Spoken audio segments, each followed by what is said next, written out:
What's going on, everybody? Welcome back to another exciting episode of the Viall Files Going Deeper edition. I'm your host, Nick, joined by the household of Aly in St. Paul, Minneapolis. No, St. Paul, Minnesota. I don't fucking know. Twin Cities.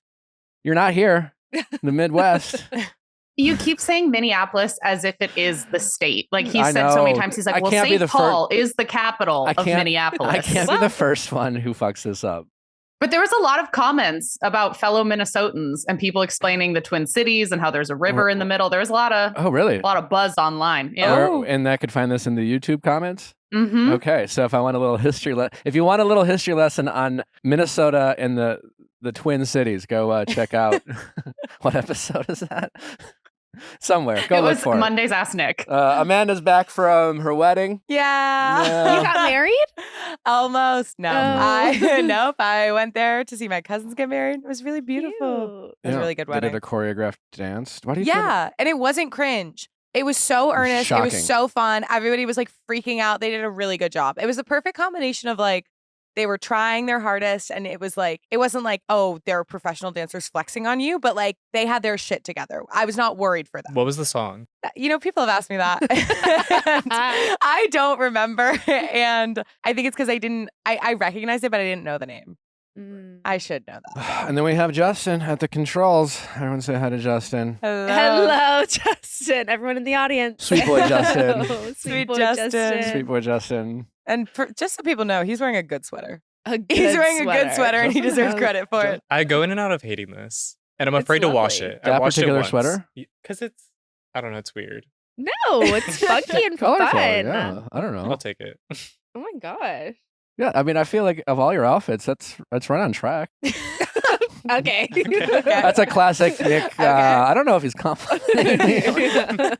Well, because we It all looks dressed great, up for Justin. you, like for Halloween. I would be really curious to see like your impression of your employees individually, like what you would wear if you were dressing up for. What I would wear, or what I would Yes. Yeah. Next year. And how you would or, behave. or also. how I would behave, yes. Next year. And then our lovely pop culture correspondent, Aly Joy.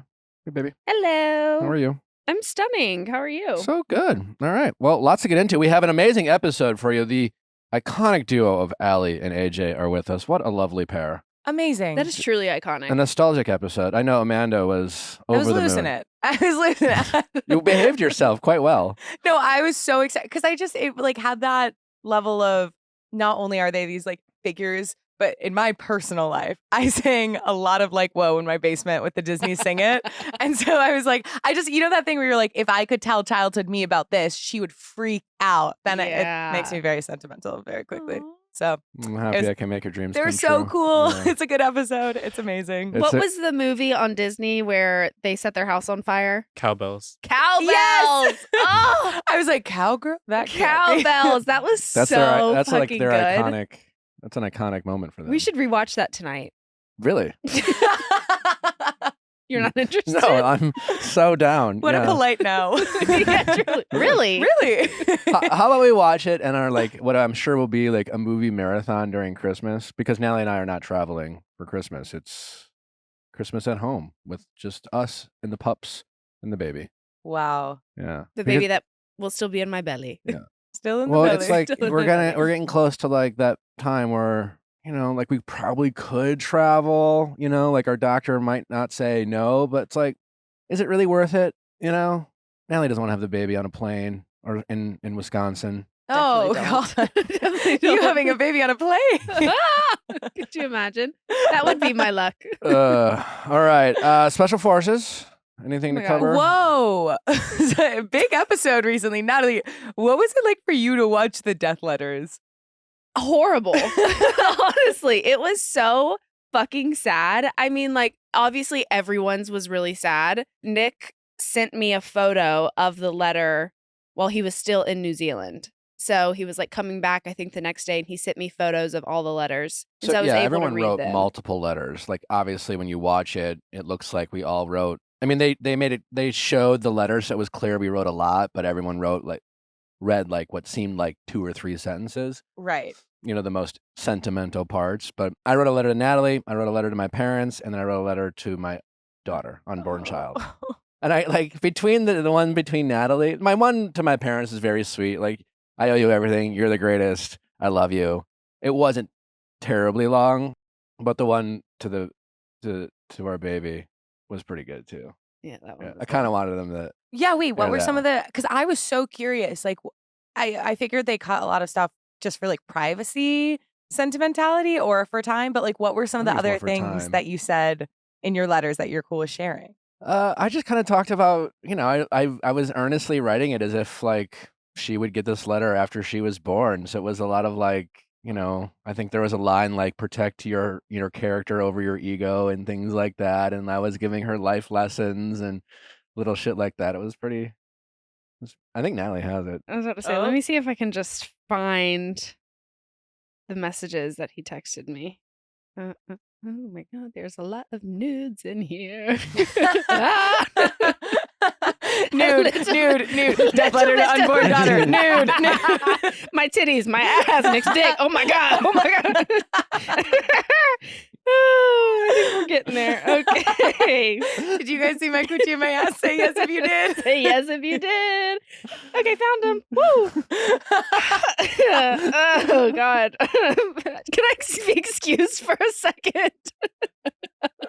Okay. Oh my God, it's getting hot in here. No. Do you want to? That's the one to the baby. Do you want to? I don't want to read it. Okay. Can you read it? Well, if you just I really wanted Natalie to be like, that's my favorite nude. I'm like, okay, everyone, here's a picture of Nick's penis. Docs Nick. Literally. Okay. Oh gosh, it's so sad. No. He addressed it to baby, which sad. Dear baby or just baby? Just baby. Just baby. Yeah. Oh. I'm so sorry I'm not there for your first step, your first word, and every first that comes after. Oh my God, I'm kidding. Oh my God. Oh my God, honey. I'm gonna cry. Oh my God. Oh, shit. Okay. A few lines down. There's so much I wish I could teach you, and I know I can't write it all down, but I want to share a few lessons with you. First, always know you are worthy of love. Second, surround yourself with people who make you feel that. You're special. Don't let anyone make you feel like you're not.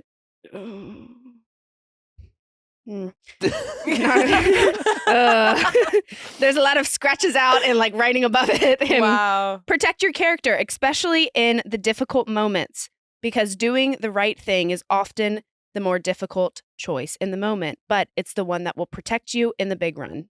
Big run or long one? We don't know.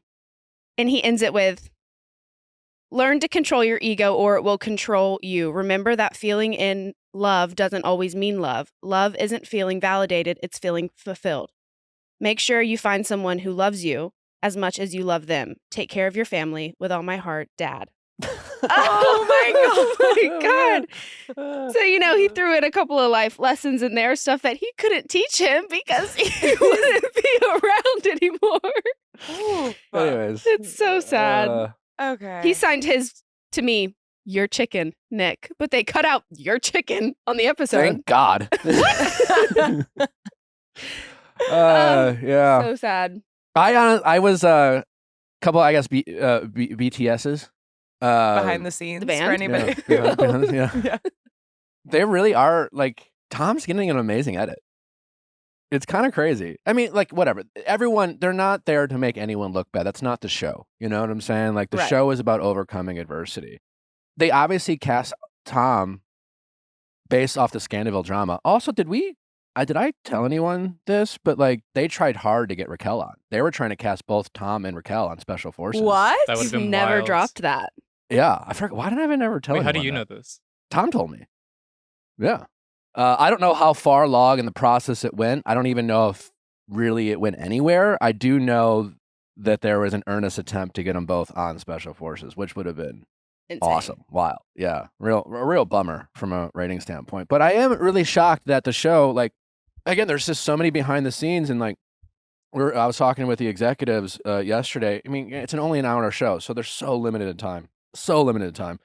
And even like the cool shit that we had to do, or the beat downs, like so much is just not shown. So I can understand why they're not showing a ton of like just little shit that, little moments. But Tom just got yelled at all the time. Tom would get worked up.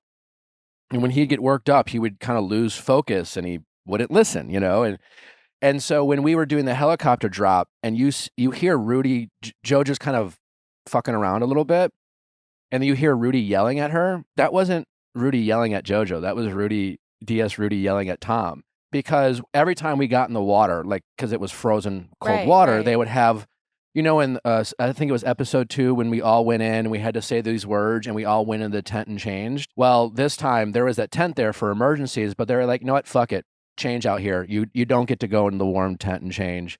And that's just something they decided. So Tom went first. And they were like, no one's going in there and changing. And so just change out here. And like Tom's looking at Rudy and like hearing him. And then as soon as Rudy got done telling us no one go in the tent and change, Tom runs into the tent. And we were just like, what are you doing, Tom? And Rudy was just like, you filthy creature, just like, you disgusting creature, like, you filthy animal. He was just really laying into him. So sound bites of that are from him yelling at Tom. He never not JoJo doing the shuffle. Shuffle hop snap. It's just like, why do you make it seem like they're yelling at sweet JoJo? Like, I know, because you can clearly tell that, like, even though they're like being like tough and hardcore, like I feel like they love JoJo. Like they just they respect her deeply. Oh, they appreciate her hustle and her work ethic. Oh, she was awesome. She was absolutely dynamite on it. But I have to watch it twice because, I will say, going back on Special Forces, I've mentioned this already, but it really does make me empathize with, anyone who goes on The Bachelor or Love is Blind or these shows, because we're still going to cover it the same way, but it makes me, I see both sides, because when you watch it, like it's, I watch it because I went through this personal story and it's like my story. So every little thing that is shown that I don't remember it that way, I'm always like, oh, but it was this way and it was that way. And then I have to watch it again, chill the fuck out and realize that, they have to tell everyone's story. It's not just about me. It's about me and JoJo and Tom and Tyler and Bodie and Aaron and Jack and all those things. So it's just like, you just have to like chill the fuck out. But nevertheless, I can understand when we talk about these people and we frustrate them by, sharing our critiques, that it can rattle their cages because it's their personal experience. And like just going back on the show just reminds me of like the sensitivity behind doing something that's intense, like going on these shows and then have other people. Yeah, could you imagine if there was another podcast and they covered Special Forces? I'm like, sure dude, there is fucking out there. Nick, like he looked like such like a pansy. Like he couldn't even carry Tom. Like literally JoJo had to carry Tom all the way to the end. There is a podcast out there that literally is saying that right now, I'm sure. Yeah. Oh my gosh. Yeah. Something that really rattled my cage. Did you see that horrible murder story in Encino? I heard about it because we went to Jack's, had a little birthday party, and he's like, oh, by the way, there was a fucking Jeffrey torso. Dahmer, like cut fucking up body in a bodies. dumpster in like Jack's neighborhood. Somewhere in his neighborhood. Do you have the art? Can you tell us about it? Okay, well, I saw a clip from the news, and it seems as though allegedly a man killed his wife and her 2 parents who were living with them. Oh, my and now God. it was his day in court. I found this guy's Instagram. Oh. And it looks like he hasn't posted since He killed him. 2014. But it's like, it looks like a movie poster, and they're sword fighting, and it's called Demon Hill. And this guy is the son of like what it was referred to as like a Hollywood super agent. Like who? It's just crazy. This is the parents' fault. Huh? It has to be the parents' fault. Their dad's a super agent, and their son grew up to be this sociopath. I don't know anything about this family other than like it must be somewhere the parents failed the kid. Okay, You don't well, think if so? our daughter one day is just like a little cookie, like don't it's on fucking me. blame me. No, I'll take that. I'll take that bullet. If my daughter cuts up her family and dumps it into a dumpster, Oh no! I'll tell you what. Women in murder. That's on me. That is on So women me. are murdering just as But- much as men these days. Did she have a good reason? Yeah. You know? I don't know. If it was a human trafficker. Yeah. This guy's Instagram is wild. Sam Haskell Jr. is his name. Oh, if anyone wants to go look it I up. have a question for people who consume like true crime stuff. I it's like hearing this story, knowing it is real, I do not feel well. I feel very scared. Yeah, but people do this shit. People do this stuff, but why? How do people consume this kind of content, like all the true crime stuff, without being like horrified and terrified constantly? They've got to think that it's just like a storytelling, Yeah. Like, I don't know. because this feels really close to home. This feels like it's Literally. right here. Literally, it's like 15 minutes away from us. That's a nice neighborhood too, right? Yeah. Because they always say a lot of he- crimes are in nice neighborhoods. Like he those kind of lives crimes. in He lived in Tarzana, and then he dumped the body in Encino. In Both, like a dumpster? yeah. Yeah. Well, and- not even a body. It was a torso with no arms Oh. and no legs, and no head, just a torso. And Jack told me this, that he committed these crimes around Halloween, and there was like blood everywhere, and he was telling people it was part of like decorations. He was putting their limbs in the grass. Yes. And he was telling people that they were decorations. Yeah. limbs? Yes. No. Their arms and legs. That's the rumor. Halloween's ruined for me. I'm gonna be if I ever see one of those again. Yeah, I'm gonna be waving them around. Especially in Los Angeles, because motherfuckers have some pretty crazy All the Halloween special directions in this town. effects. Yeah. Yeah. You're like, everyone just assumes it's like, oh, that guy works for the fucking movies. But Turns out it totally. might actually be a fucking arm. Well, it was also something about the news. In the news story, they were saying that he hired people, like work, I think like the equivalent of TaskRabbits, to like carry trash bags with body. And I'm like, could you imagine being that fucking TaskRabbit, like showing up? Could you imagine if you get charged with like Accessory? accessory? Yeah, Yeah. it's like you carried the body. They didn't know though, right? I didn't know. Like those are just the decorations. The heavy They can't have known. worn decorations. So a guy I went to high school with, Yeah. we actually like dated for a moment. Oh, Yeah, Did a modeling little shoot. we did. We were on the together. cover of a magazine together as a married couple. Yeah. in high Yeah. school. Yes, in high school. He was the bagger at Kroger. Oh, Super cutie. And then he moved to Florida to go to college. Mhm. And And that's where it all went friends wrong. and friends with the wrong group of people. You know what I'm saying? And it was him and a roommate, and then they had a third roommate who was kind of like in and out, and he wasn't really paying rent, so they decided to kick him out. When they kicked him out, he stole the other roommate, not my friend's, Xbox. oh, okay. Stole it. So the friend is pissed, right? He's like, I'm so pissed. Let's invite him over to go to a party and let's beat him up. Let's fight him. And my friend is like, not that big of a deal, but like, okay, I guess if you want to, like, sure. So they invite him over to this party. My friend is in his bedroom. The roommate that didn't pay rent walks in to go to the party. The other roommate stabs him, Oh, kills him. no. kills him over and over and over again, stabs him. No. My friend then like hears the ruckus, comes out of his room, sees all of this, and someone else like comes in to there. It was like a lot of people in and out of the house. So some person comes in, sees it, turns around, runs out, calls 911. The person who stabbed him looks at my friend and goes, "Bag this body, put him in a trash bag." So my friend's like, he's standing by the front door. He's like, "You just killed someone." Like, okay. Did he still have like a knife in his hand? Yeah, like panics. So he starts like putting him in this fucking bag, and police show up. The guy who stabs him runs. My friend like hides in the bathroom. They're both in prison now. This one got life. My friend got like 10 to 15 years. But it's so sad because he like literally was just like, I don't know. When I met Natalie, she'd get a call and she'd be like, "It's my friend from prison." Yeah, we Accept the call. talk on the phone. Yeah. That's And I kind of nice. I felt like she told me the story. I'm like, yeah, all right. Well, Yeah. I felt kind of bad. It's so sad because he was People- so sweet. And then he just like People murder people. It's crazy. It could be anybody, yeah. truly. Yeah. crazy. I have a wild story. So Oh. I went to Davis 2 years ago, but over this past year, there was like a lot of stabbings happening. Like a serial killer was running loose, and like they didn't shut down the campus. They didn't know who it was. Then after like the fourth person that had passed away, unfortunately, they found out it was one of the students who was a medical student who wanted to be like a surgeon. And he was just like, he would go out, stab people, and then come back into his apartment with his roommates and act like nothing like ever happened. So Was he like trying to like do procedures on them or something? he just went crazy, I guess. my I don't know. God. So it really can be anybody. Welcome to Viall Files, a true crime podcast. Yeah. Holy shit. It's like we're usually more reality anyway, TV. Taylor Swift. Oh, man. Yeah, anyways, Taylor Swift and Travis Kelce Did like you see that Gigi? I did. Yes, commented on that like Us Weekly post or something. It was like, didn't y'all try this last week with Selena? Like, give it a rest. We're all happy for our girl. Oh, good for you, Gigi. Good job. You know what? Way to clap back. Yeah. You know what? I love that.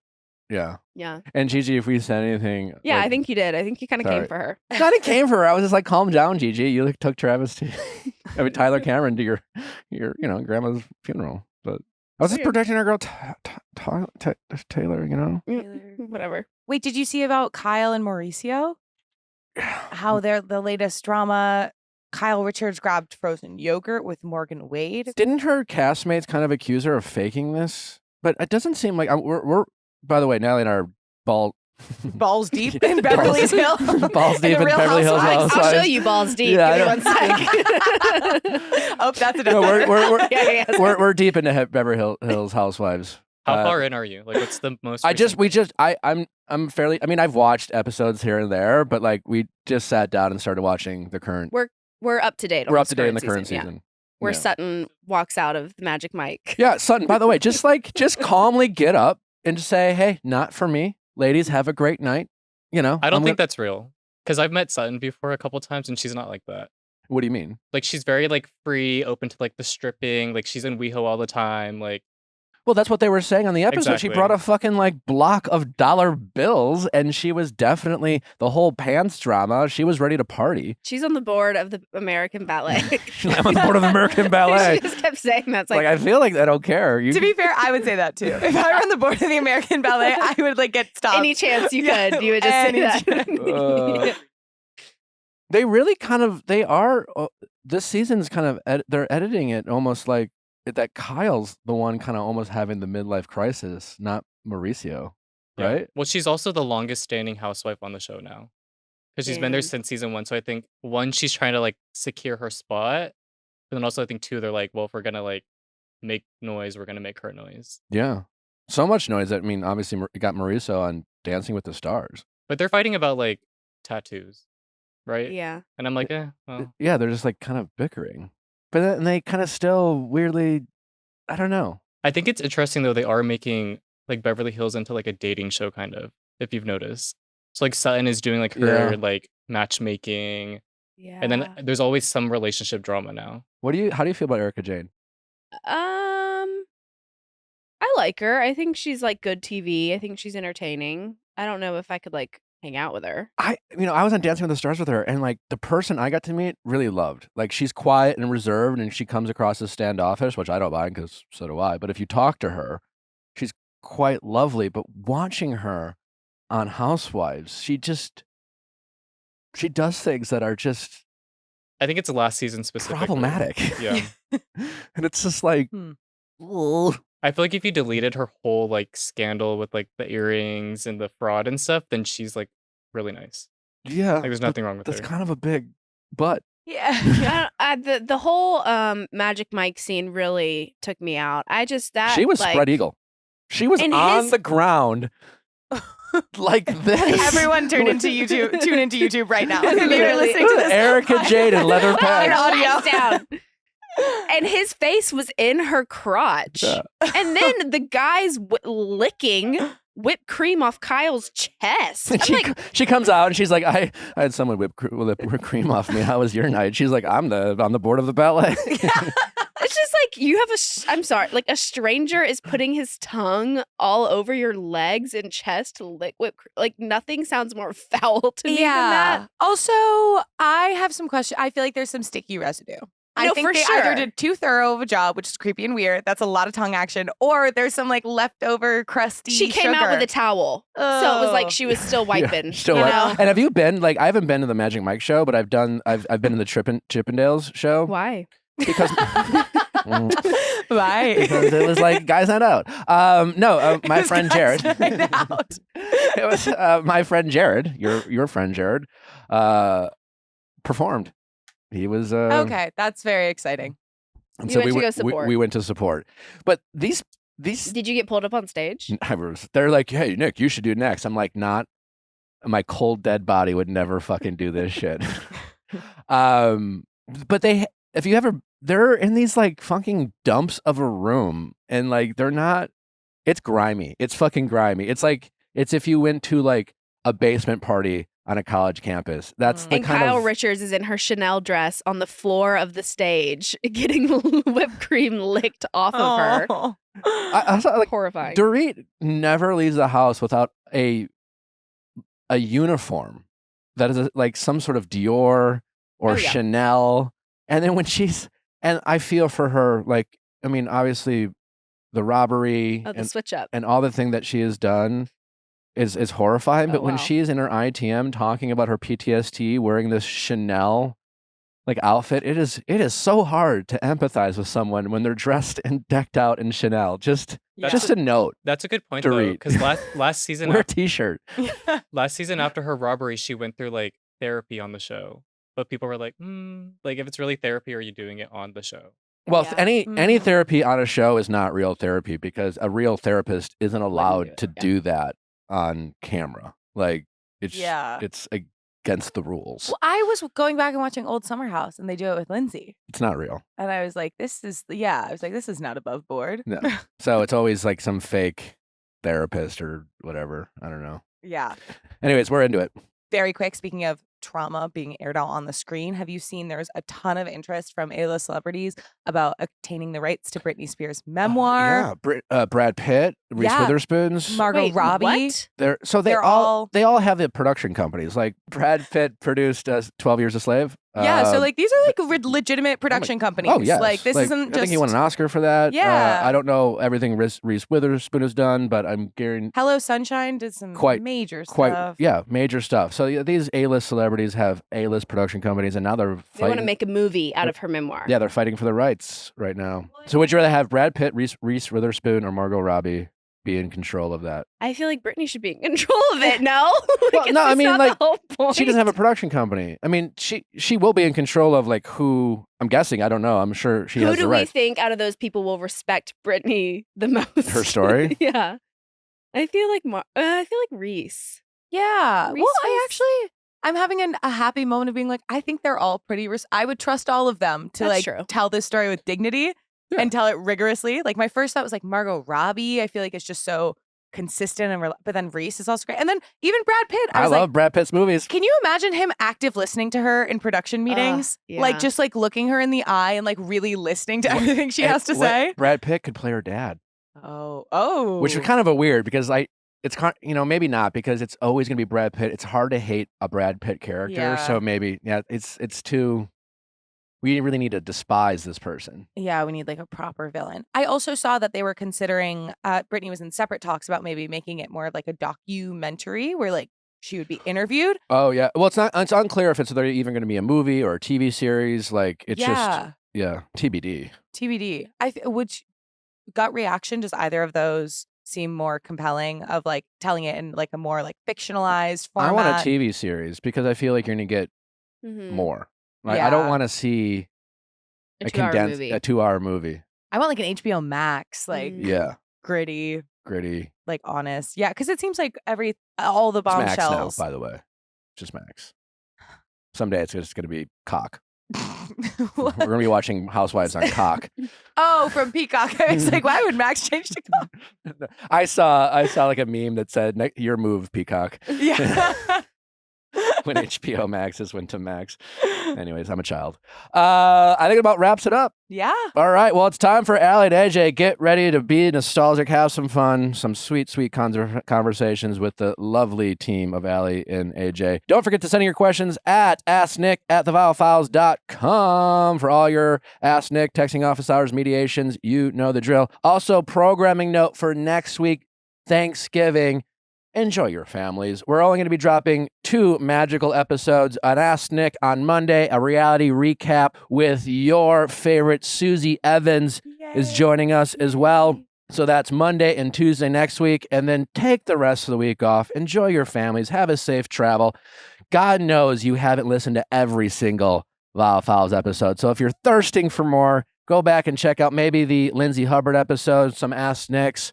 And if you are up to speed, well, it's time to sign up for Viall Files Plus.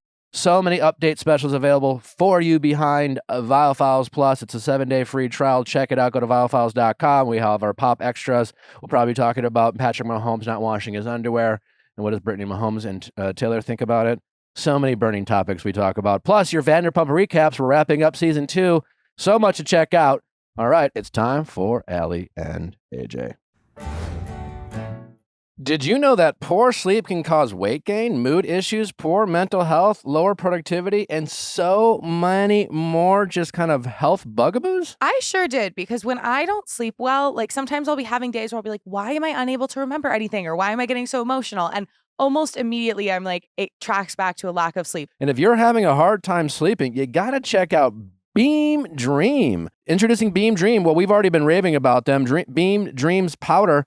They're healthy hot cocoa for sleep. I mean, who wouldn't like healthy hot cocoa for sleep? Sign you up, and we're already signed up. We're already enjoying it. And today, our listeners get a special discount on Beam Dreams powder, their best-selling healthy hot cocoa for sleep with no added sugar. We love that. Now available in delicious seasonal flavors like cinnamon cacao, sea salt caramel, caramel, and white chocolate peppermint. Better sleep has never tasted better. They have an all-natural blend of reishi, magnesium, L-theanine, melatonin, and nano CBD to help you fall asleep and stay asleep. And you don't just have to take our word for it. A recent clinical study revealed Dream helped 93% of users wake up feeling more refreshed, and 93% reported that Dream helped them get a more restful night's sleep. How do you use this magical stuff? Well, you mix Beam Dream into hot water or milk. You could stir it, you could froth it, and then you just enjoy it before bedtime.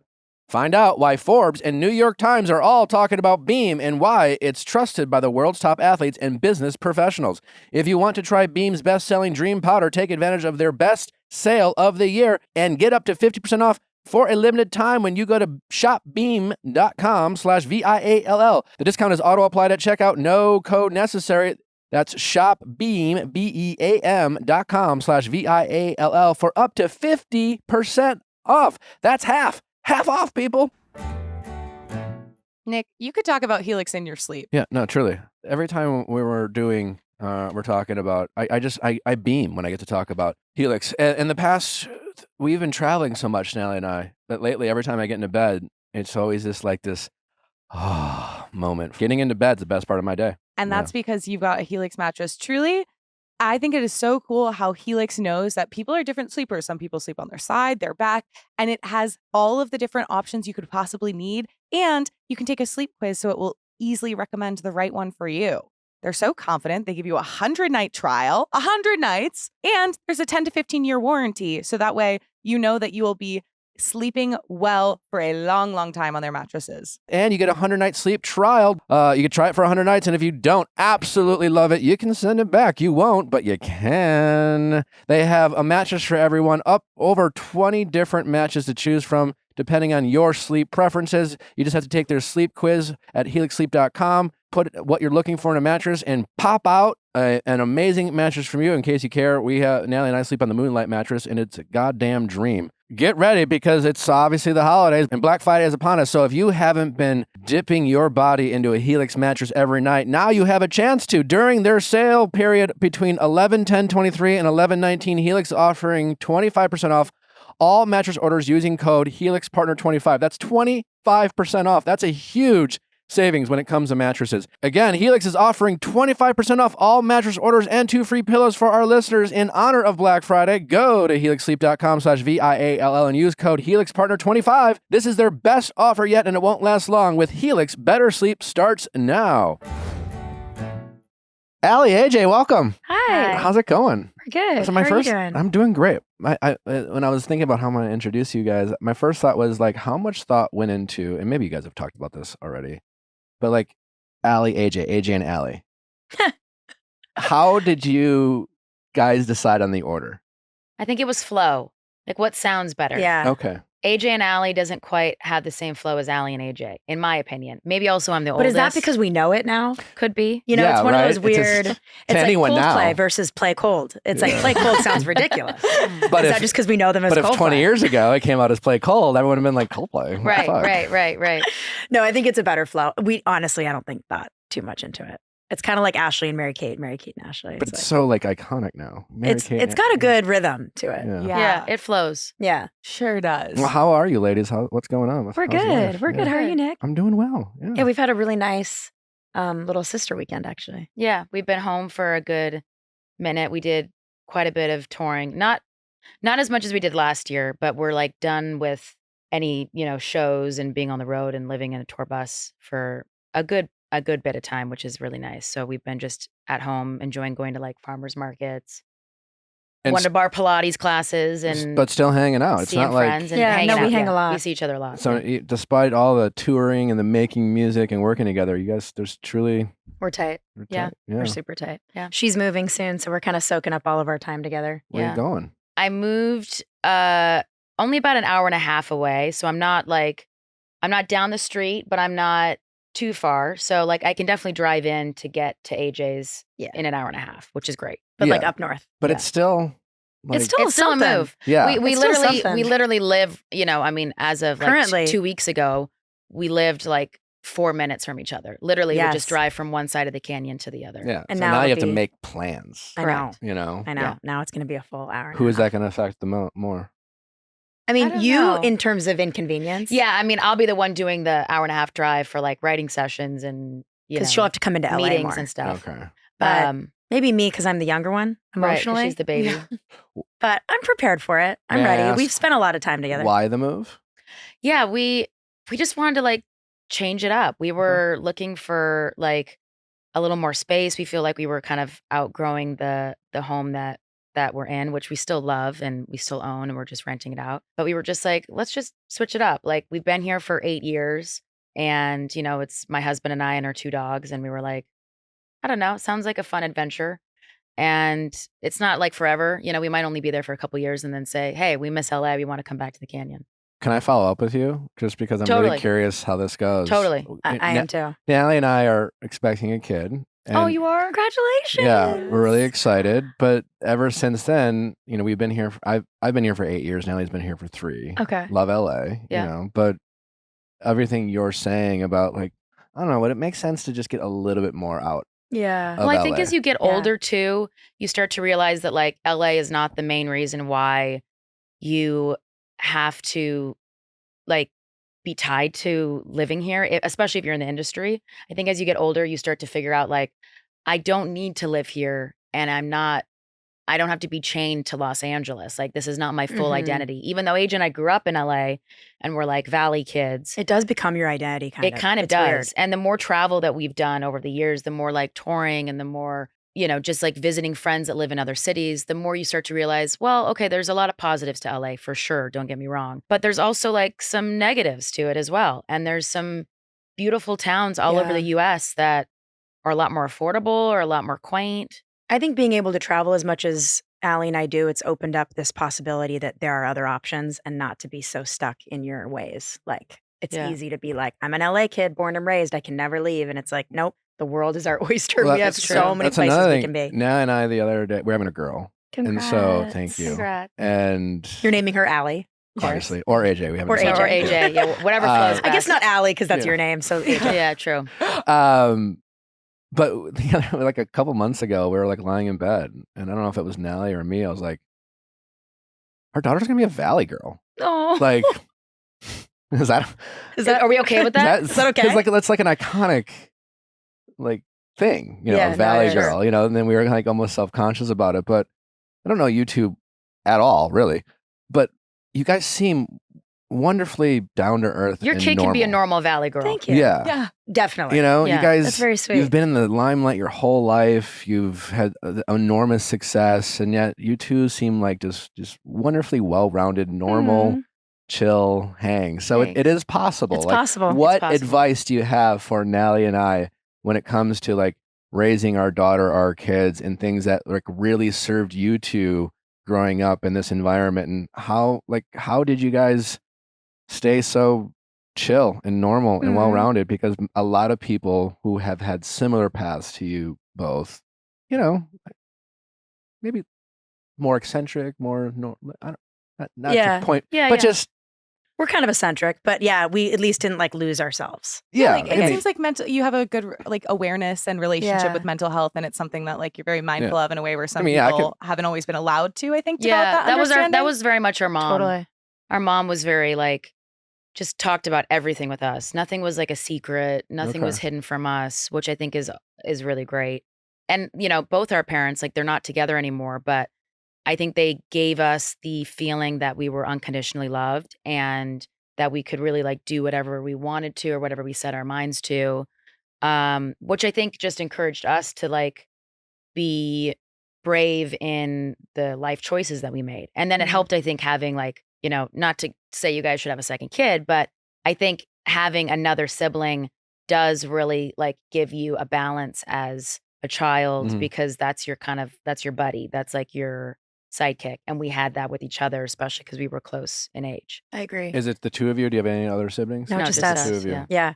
We also spent a lot of time outside. Like I do think no matter where you grew up, valley, canyon, flats, hills, whatever, I think just being exposed to nature and horseback riding and dogs and dance and like we were very free to kind of do whatever we wanted in that moment in terms of our passion. And it was really followed by our parents kind of saying, all right, I recognize this in you and I understand it's something you want to do, so I'll nurture it. And then when it came to entertainment, how did you two at an early age, you know, develop this skill set and to the point where like, hey, this is more than just my kid, you know, is good at playing the guitar. You know, everyone has a parent and everyone thinks their kid's amazing. That's true. You know, so true, yeah. You know, the parents are like, you got to check out my kid's drawing. Right. You're like, they're great. Wow. Great. Yes. Talent. Awesome. Yeah, and you're like, I think they're going to be a star. You're like, meh. But how did that work out for you two? Well, I guess at the time we were living in Seattle. Yeah. So we were born in Torrance and then we lived in Seattle like for our like childhood years. And then we moved back to Los Angeles. And when we moved back to LA, that's kind of when we had started getting into like entertainment, but it was just because we were taking acting classes in Seattle downtown. And that got us really just into doing improv and scene work. And it just, it was like a bug that we got. And that was at like age like 9 and 7. yeah. And then, of course, living in LA gave us opportunity to actually get agents and all that stuff. But we like begged our parents. They weren't really weren't into it. Looking into They were like, us doing that at all. I think they were like, what? Like, just keep doing these speech meets and these like plays in your school. We also don't have any other entry point into the industry. So I think it was weird being the groundbreakers of that at such a young age because our parents were like, we have no one to follow. Like, there's no path for this. It feels important that it was like you two who came to mom and dad rather than the other way around. Because it very seems like much so. That is honestly the difference. Yeah. Because there's a lot of stories out there. Yeah. That went differently. Where the kid is pushed into doing and the more you hear, obviously Brittany's memoir has been out and there's a lot of devastating stuff. Yeah. We just finished the Jeanette McCurdy memoir, which I think is absolutely brilliant. And I'm like, I can't get over what this girl has gone through and how she's been able to like take it and create something so beautiful and reclaim her like life back. But there you go. Perfect example of someone who was like, this isn't my passion. I don't want to do this. Yeah. And then you end up providing for a family. And I mean, it's horrible. It shouldn't be that way. I remember growing up, I was into a lot of different things. I was super into sports. But there were times where it was just like, I don't fucking want to do this today. I would lose a little bit of passion. How did you two help each other out? Because I'm assuming as you guys were in your adolescent years and growing up, other things would come in. There would be certain distraction, boys, things like that. How did you two hold each other accountable? Or were there moments where, you know, maybe Aly or AJ got checked out or the other person had to be like, hey, come on, we have to do this. How did you guys kind of manage like being kids and having fun, but keeping each other accountable to like meet your professional goals and dreams? Well, we always kind of found both to be fun. So I think Aly and I, it sounds weird, but we're both Aries. We're both like type A personalities. We're really focused. We're really energized. We're really driven. We're also really stubborn. But I think having that drive, you kind of have it or you don't in a way. And I feel like the drive was part of the passion. So the two didn't really go against each other because to me, like knowing that we were accountable for showing up on set and working with adults and learning more about our craft and learning, you know, how to break down a great script and how to kind of witness if a script maybe wasn't to your liking and how am I going to make this more feel like right for me. And I think all those things that build up accountability are part of the passion and they kind of feed it. I think Aly and I actually ended up falling in love with what we do as we got older because we felt accountable for our And as kids, I think at passion. first it doesn't really feel like work. It feels like fun because you're playing make believe. And then as you start to get older, like you said, there's distractions that come in. But for us, like at that point in time, we were homeschooled, so there wasn't really a school distraction. It was like us studying at home, getting done earlier, or studying on set. And we weren't really boy crazy when we were young. So we just kind of focused on like going to acting class, working on set, writing music, making albums. And that was like our responsibility. And then, you know, we had friends that were in the industry and friends that weren't as well. But we also lived a little bit outside of the city. Like at that point in time, we lived in, I guess, Thousand Oaks, Newbury Park, Thousand Oaks, and then Calabasas. But Calabasas at this point in time was not cool at all or hip. It was not. And we had to Kardashian beg our Calabasas. friends to come out and see us. They were like, "We got to drive 45 like, "What minutes to is see you." this?" So I think that also helped too. We weren't we weren't in the middle of Los Angeles. Crazy. That's great. But like, kind of, now that I think about it, I'm like, kind of nerds a little bit. Like we were into it because we were like, this is a craft and a passion, and like we want to make sure we succeed. I mean, hearing you two talk and knowing I have a daughter on the way, I'm like, how do I teach like things? And I think about this a lot. Like, how do I teach like passion? And you know, I've always been like a grinder and a hard worker and things like that. But I have 10 siblings. Whoa. Yeah. 10? 10, yeah. But and we're all very different. That's insane. Some of my other siblings, like I would say, are smarter than me, but maybe less driven. You know, and there's always a balance. But like, you know, how do you teach certain attributes? I think helping find like a passion early on is really great. It doesn't mean that it has to be the thing that the kid ends up doing as a career, but like if you start to notice that they're like really into science, or, you know, they're super great with numbers, or they happen to, you know, love doing art, like I think just like feed into that and let them like blossom. And even if that's like an extracurricular activity that they just love, or I mean, I think it's never a bad idea to get your kid involved in an instrument, and it can be any instrument really, because I think it's like a life skill that you'll just have forever. I think that, and learning a second language. We did not learn a second language. We totally failed at that. But the musical element, I think, was something that my mom started with us at a young age with piano. And then that went to guitar. And I'm really glad that were they big into music, or they just wanted you to try it? They just wanted us to. No, they just wanted us to try it. I mean, our dad isn't musical at all. Our mom grew up in like a Christian rock band, and she's like a singer-songwriter. She's never like put out a record, but I think knowing that was always in the house, like her voice, you know, that was very much a part of our life. And whether it was like a duet together at church or a school play or whatever it might be, but our mom really nurtured that at a young age without it being like this is going to be a professional thing. Yeah. And then I know it's kind of famously out there that you had the opportunity to be Hannah Montana. I think AJ was the one that like. I think I like one day was just like, like I don't know. It was like a tweet, and I was like, why don't you just tell people this? No, and honestly, so it was kind of stupid, but whatever. But did you kind of wish she didn't put it out there? No. Then you get annoying questions like, no, I don't care. No. I mean, it was so long ago. It's like I mean, it's funny. It's like you remember certain moments of your childhood, and then others feel like it's just like a black hole. And for whatever reason, I definitely do remember reading that script, and I just remember being at an age where I had just finished, or we were just finishing Phil of the Future, and I was like, I'm good. Like I did what I was supposed to do here on Disney, and like they were really great to work with, and they were a huge platform for our music, most importantly. And so much the fact that people thought that we had a TV show when we didn't, but it was just us and probably commercials and music videos being played. Everyone thinks there was a Disney show called Aly AJ, which there wasn't. Like crazy. Yeah. It's almost like a Mandela effect. Yeah. Everyone does. It's a Mandela effect, which honestly, so funny. I love that we're part of a Mandela effect. Yeah. Me too. It's worth people it for just who that we've alone. worked with for years have thought that. Like, and they've known us since we were like teens. Yeah, I definitely thought that. I was like telling people all the time, you guys, I don't know, like, oh, they had like a Disney show. No. We just had a pilot that never ended up going. And then we had like a Disney Channel movie that we were in that we played sisters. But still a big deal. So it's fair. It's fair enough. It makes sense. Yeah. You've been on the record, no regrets about the Hannah Montana thing. Is there anything in your lady's career where, you know, that you went back and thought, what if we would have done that? Or were there decisions you made that you've ever second guessed?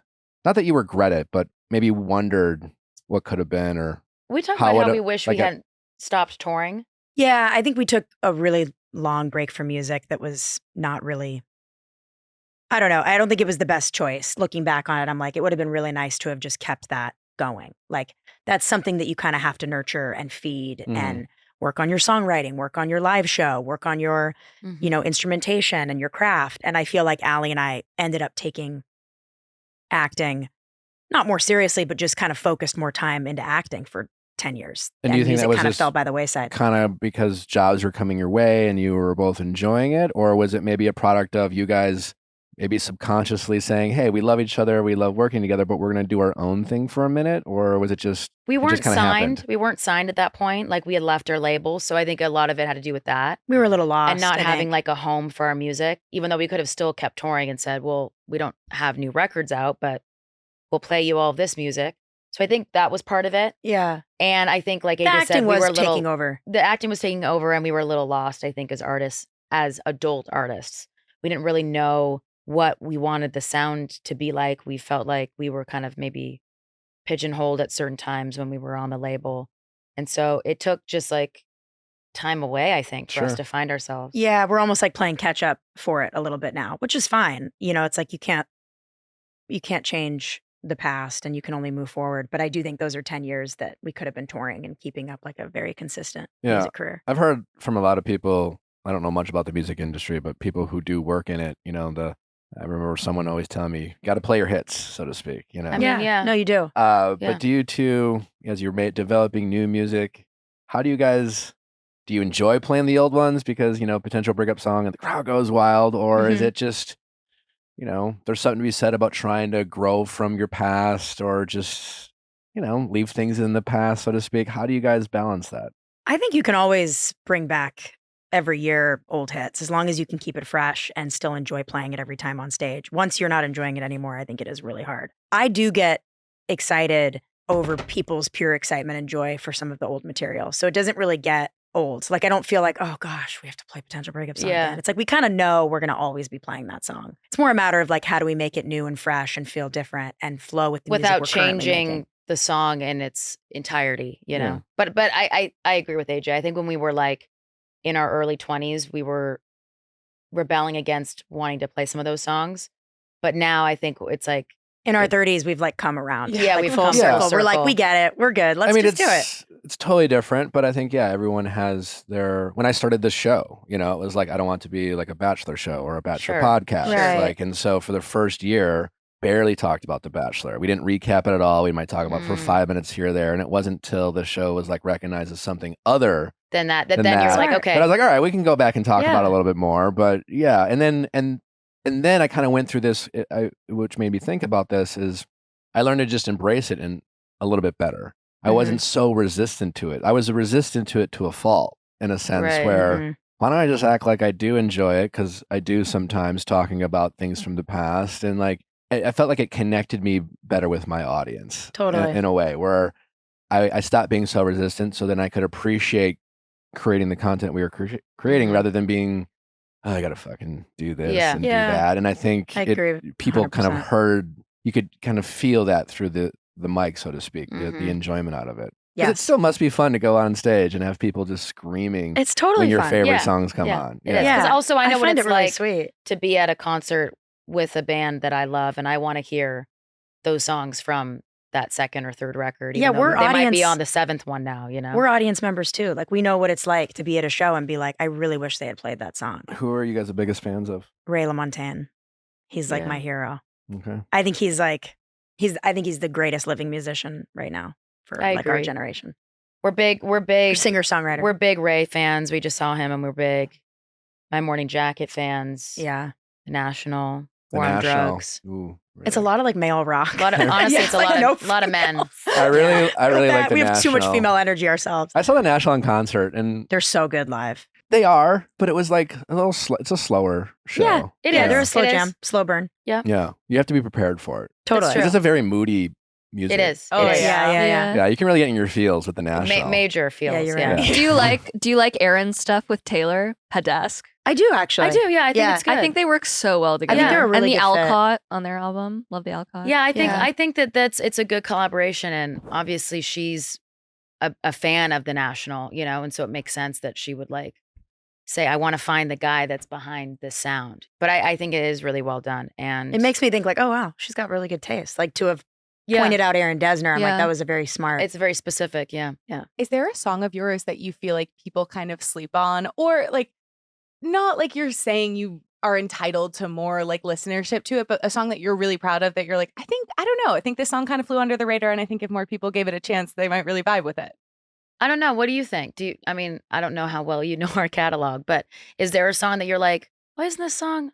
It's hard for me to find one myself. I actually do want to know. Yeah. She's like looking up. She's like, well, because I had like Sing It. I didn't have Disney when I was a kid, so it was always very exciting when I had access to it, and I had Disney Sing It. Yep. And I feel like there were some, like Whoa. I feel like that, I mean, obviously that's like a pretty popular one, but I feel like I'm thinking about that now and I'm like, oh, like I feel hyped. Like that was a single, but it wasn't like potential breakup song or Rush. Yeah. I don't know if none of our songs ever really hit the radio. Yeah. So we're not really a radio band. Yeah. For whatever reason. Potential breakup song didn't? Not really. No. It never hit top 40. But I don't listen to the radio like ever. No one does now. So now it really doesn't matter. But I know that song. I think it was like so well. I think it was like Sirius, you know, it was on Sirius. I mean, I think it definitely didn't hit top 40. No. Like I was playing it and I don't know, again, my fiancée Natalie knows every word to every song. She put it on, she'll sing. I'm the opposite. I don't know anything. And we were playing your song and I know it. I know these words. Like I know it that well. And I don't even listen to the radio. So I don't know words. Good. Well, we were wondering with potential breakup song, because it feels like fucking birthday was always meant to be the lyric. And we were wondering when you guys originally wrote that and put it out, like, was stupid birthday required? Yeah, was that required by her label? Was that censored? I think at that point in time, AJ and I were starting to swear and cuss because we were teenagers, and obviously that felt cool at the time. But I don't think we ever even thought for a second that we would ever get away with that. So I don't even know if we even that wasn't a censored line. Even a censored line. It was like obviously the label will never go for that. So I don't even think we even thought of it. Yeah. And then what was like it the is funny how many people to think re-release that, though, now. it? I know, yeah. It just feels so right. And then what was like what went into the re-release? Like how did that feel? Obviously you sing it, you know, on your tour. And so you get to relive it that way, but to like re-record it, like was that just an amazing experience? Was that just like so fun to be able to? It actually was a cool do-over because it was like all the things we wanted to do a little differently when it comes to production and vocal arrangement and mixing and mastering. We got to like have our hands in and do, 20 years later. And honestly, TikTok really inspired that re-release because it was doing so well on TikTok. So we were like, well, we kind of have to just give into this. And it was weird to like re-record it, to hear some of the original choices that were made that we were like, huh, okay, interesting. Don't know why we okayed that mix, but all right, we're here now. So it was nice to actually like redo it and make it fresh. It and felt be like, here's the better version of this. So good to sing it as an adult in the sense that you could replace the 16-year-old vocals. Like that felt and great. Some of the heavy auto tune that I know was very much like a style, so I was kind of like, let's strip that all down and not do that. But it feels like it's still current, I feel that way about old Instagram captions. Oh yeah, totally. Yeah. Or even Instagram filters where you're like, what is this sepia filter? Yes, 100%. I was really into filters for a while. It was huge, you guys. Like 2013, bad. 14. But I don't have to scroll back just a few weeks to be like, why did I think that was funny? Yeah. Yeah, you don't have to go far. Yuck. To be like, that's cringe now. What do you ladies do for fun? I mean, you're always creating, you're always together, you're touring. Like, how do you guys, like, when you're not making wonderful content and being with each other, like, how do you guys unwind? Are you pop culture fans? Do you watch reality TV? Like, what are you guys doing? Are you cooking, traveling? So reality TV, pop culture is all Aly. That's like not my. Really? AJ doesn't know. I mean, it's almost like shocking. Like sometimes I'll be like I had no idea you were a bachelor until like we like honestly, and then I was like, wait, I kind of love that. Mission accomplished. No, so I was like, I gotta tell him that because he might be like, that's refreshing. Yeah. AJ doesn't know about any major pop culture moments. No, except I'm not gonna lie. I got sucked into Golden Bachelor. Oh, it's the first season I've ever watched every episode, and I'm loving it. It's endearing and sweet. I'm loving it. There's nothing not to love about that. It's so sweet. Yeah. What are we into? We love to travel. So when Aly and I are not working, we're usually planning a big trip. And how did you decide, of all the things you guys could be close or not close about, how did you get into pop culture and reality TV and you just be like, it's not for me? I don't know. I don't know. That's funny. It's I guess it's one of the things that like separates us, you know. She loves like murder docs and like yeah. They're good. Yeah. Because I was more one of, like, for me, I was never into either of them until I was a part of it. Oh, really? Sure. And then I think more it was because, just being a guy, I was like just more sports. But it was like once I was a part of it, I was like, nah, I guess I'm into this stuff. I like it. Yeah. Like I have like it was introduced to me. Exactly. Yeah. And I think part of it is like having like a couple girlfriends that also are into it. So then I'll be like DMing them like some funny thing or something that they would only appreciate. It's like a camaraderie thing. Yeah. What's a your bonding biggest like guilty pleasure when it comes to reality TV or pop culture? Like, what's the thing that you've paid the most attention to in the past few years? Most attention to, or like you weirdly just know too much about. Yeah.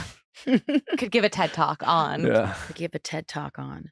It's funny, like I there aren't like a million reality shows that I watch. Like I do like Bachelor, and I think funny enough, this season is the one that I've kind of I bailed out. She's on. sleeping, and it's the one on I'm Golden into. or Golden. On you're, Golden. You're not into Golden. Not really. Not for me. Not for me. Why? I don't know. She doesn't like the older I don't people. think I. I actually think it's. Yeah, Oh, boy. I'm ageist. No, I think. I actually think it's sweet. Like the idea of So it is really sweet. sweet. But I think, if I'm being really honest, I think the Bachelor franchise it's had its day. You know, There's a lot of people who. I think it's done. Yeah. I think it's. But had they're its trying day. to respark it. That's what this is for, and it's. Yeah, I think it's working. and it's smart. It's smart. I think. I really do like Real Housewives, only of Salt Lake City. Okay. Only Salt Lake. I know it's really random. Never Not seen Beverly Hills. Nope. Have you Never- tried Beverly Hills? Never even seen Beverly Hills. I just started watching it. Just give it a shot. Okay. Like from It's- season 1. Well, I actually, what I love about, I just started season, is it 10, the most recent? What are they on? 13. 13. Okay. I 13. just started with the most recent. You can, like with Vanderpump, just- I I can started just at season jump right 10. in. You can jump right in. You can always go, Okay. it's actually sometimes fun to start somewhere in the Sure. middle and then kind of go back and get a little history lesson if you want to like turn on Right, your own right, episode. right. It's like watching Pulp Fiction, It doesn't Yeah. really matter what order. You're right, You can you're That's a good point. kind of go back and forth. Okay. But I would be open-minded. I don't want to get myself involved in all of them. It's too much. It is. It's too down the rabbit hole for me, but I would be open with opening up. What's your favorite thing One. about Salt Lake? I Do don't they have know. criminals Salt on Lake it? City is Yeah. so good. I think that they have That's yeah, it. exactly. There's That's what it criminal is. behavior. Yeah. Jen Shaw running from the FBI on camera. Huh? I mean that's On brilliant camera? television. She fled the FBI on Yeah. camera. Yeah, that's. And there's no way you that's can fake that. Kind of incredible. No, That it's so is good. Truly That's incredible. Maybe that's why it's tied into the criminal aspect because I watch a lot of, true crime documentaries. There's and also podcasts. Mary Cosby. Yep, She married her grandpa. correct. Huh? Yes. I need to start watching Salt Lake. Yeah, like She her, mar- what do you mean her she grandma's, married her done- grandpa? Her This is like some grandma's House of last dying Dragon wish shit. was like, Yeah, so like her grandma yeah, ran like a cult in quotation marks Mhm. and then promised the marriage of one of her granddaughters to her step husband. correct. Yeah, there you go. And followed through. She Followed through. The show was originally just gonna follow her, and then at the very last second, they were like, "Let's just make this a Real Housewives." Oh, I didn't know that. Wait, It was just gonna be what? about her. Yeah, yeah. This feels. They Game were of like, "I Thrones think she's too crazy. I think it's we need other very- women." Yeah. They were like, we can't just focus on her. Yeah, Like yeah. people will be too disturbed. This is nuts. Yeah. Sleeping on Salt Lake. No, Yeah. so funny enough. This will be my last comment about Golden Bachelor. I was watching the most recent episode last week with my boyfriend, and I was looking through. I was like, I got to look up every Bachelor there's ever been because I'm like, I have no clue. And I looked up, and that's when I saw your name, and I was like, that guy's interviewing us in a couple days. And Josh They're was like, like, do we really want to do this? yeah, no, I loved it. So that was my discovery. But I think in general, like what we're into, like we're big cinephiles. Like I think living in LA is great because you have access to like, the LACMA and the New Bev. New Bev Arrow. and the there's so Academy. many. I mean, it's like we have so Gibson. many awesome ways to like exercise art that might not even be what we're currently doing as artists. So to me, it's like, going to an art show or going to a concert or binge watching Game of Thrones. That's my big thing. That's your big That's thing. in my I alley. actually We haven't love. seen Game of Thrones. It's the best. It's you got to It's start. like the only show I I, started really care about. twice. If I start Beverly Hills Housewives, you're starting Game of Okay. Thrones. I know. I think I'll Yeah. get into I it. mean, that's Like, not even a. I liked even, more to the. it's Our I not think girl it's the even same, Sophie but trade. I is like in that it. type of stuff. And Yeah, I watched it when it first came out, like an episode or two, and then I don't know. I just got busy. I just have to. You have some shows you have to. You have to really get invest into. a little. Like True season 1, True True Blood? Detective. I agree. It was great. I had to. I started watching True Detective season 1, like 2 episodes, and just got distracted, or just didn't get into it. The first season was the best, and then it was the rest amazing. I haven't cared then about. my dad was like, "No, you got to power through."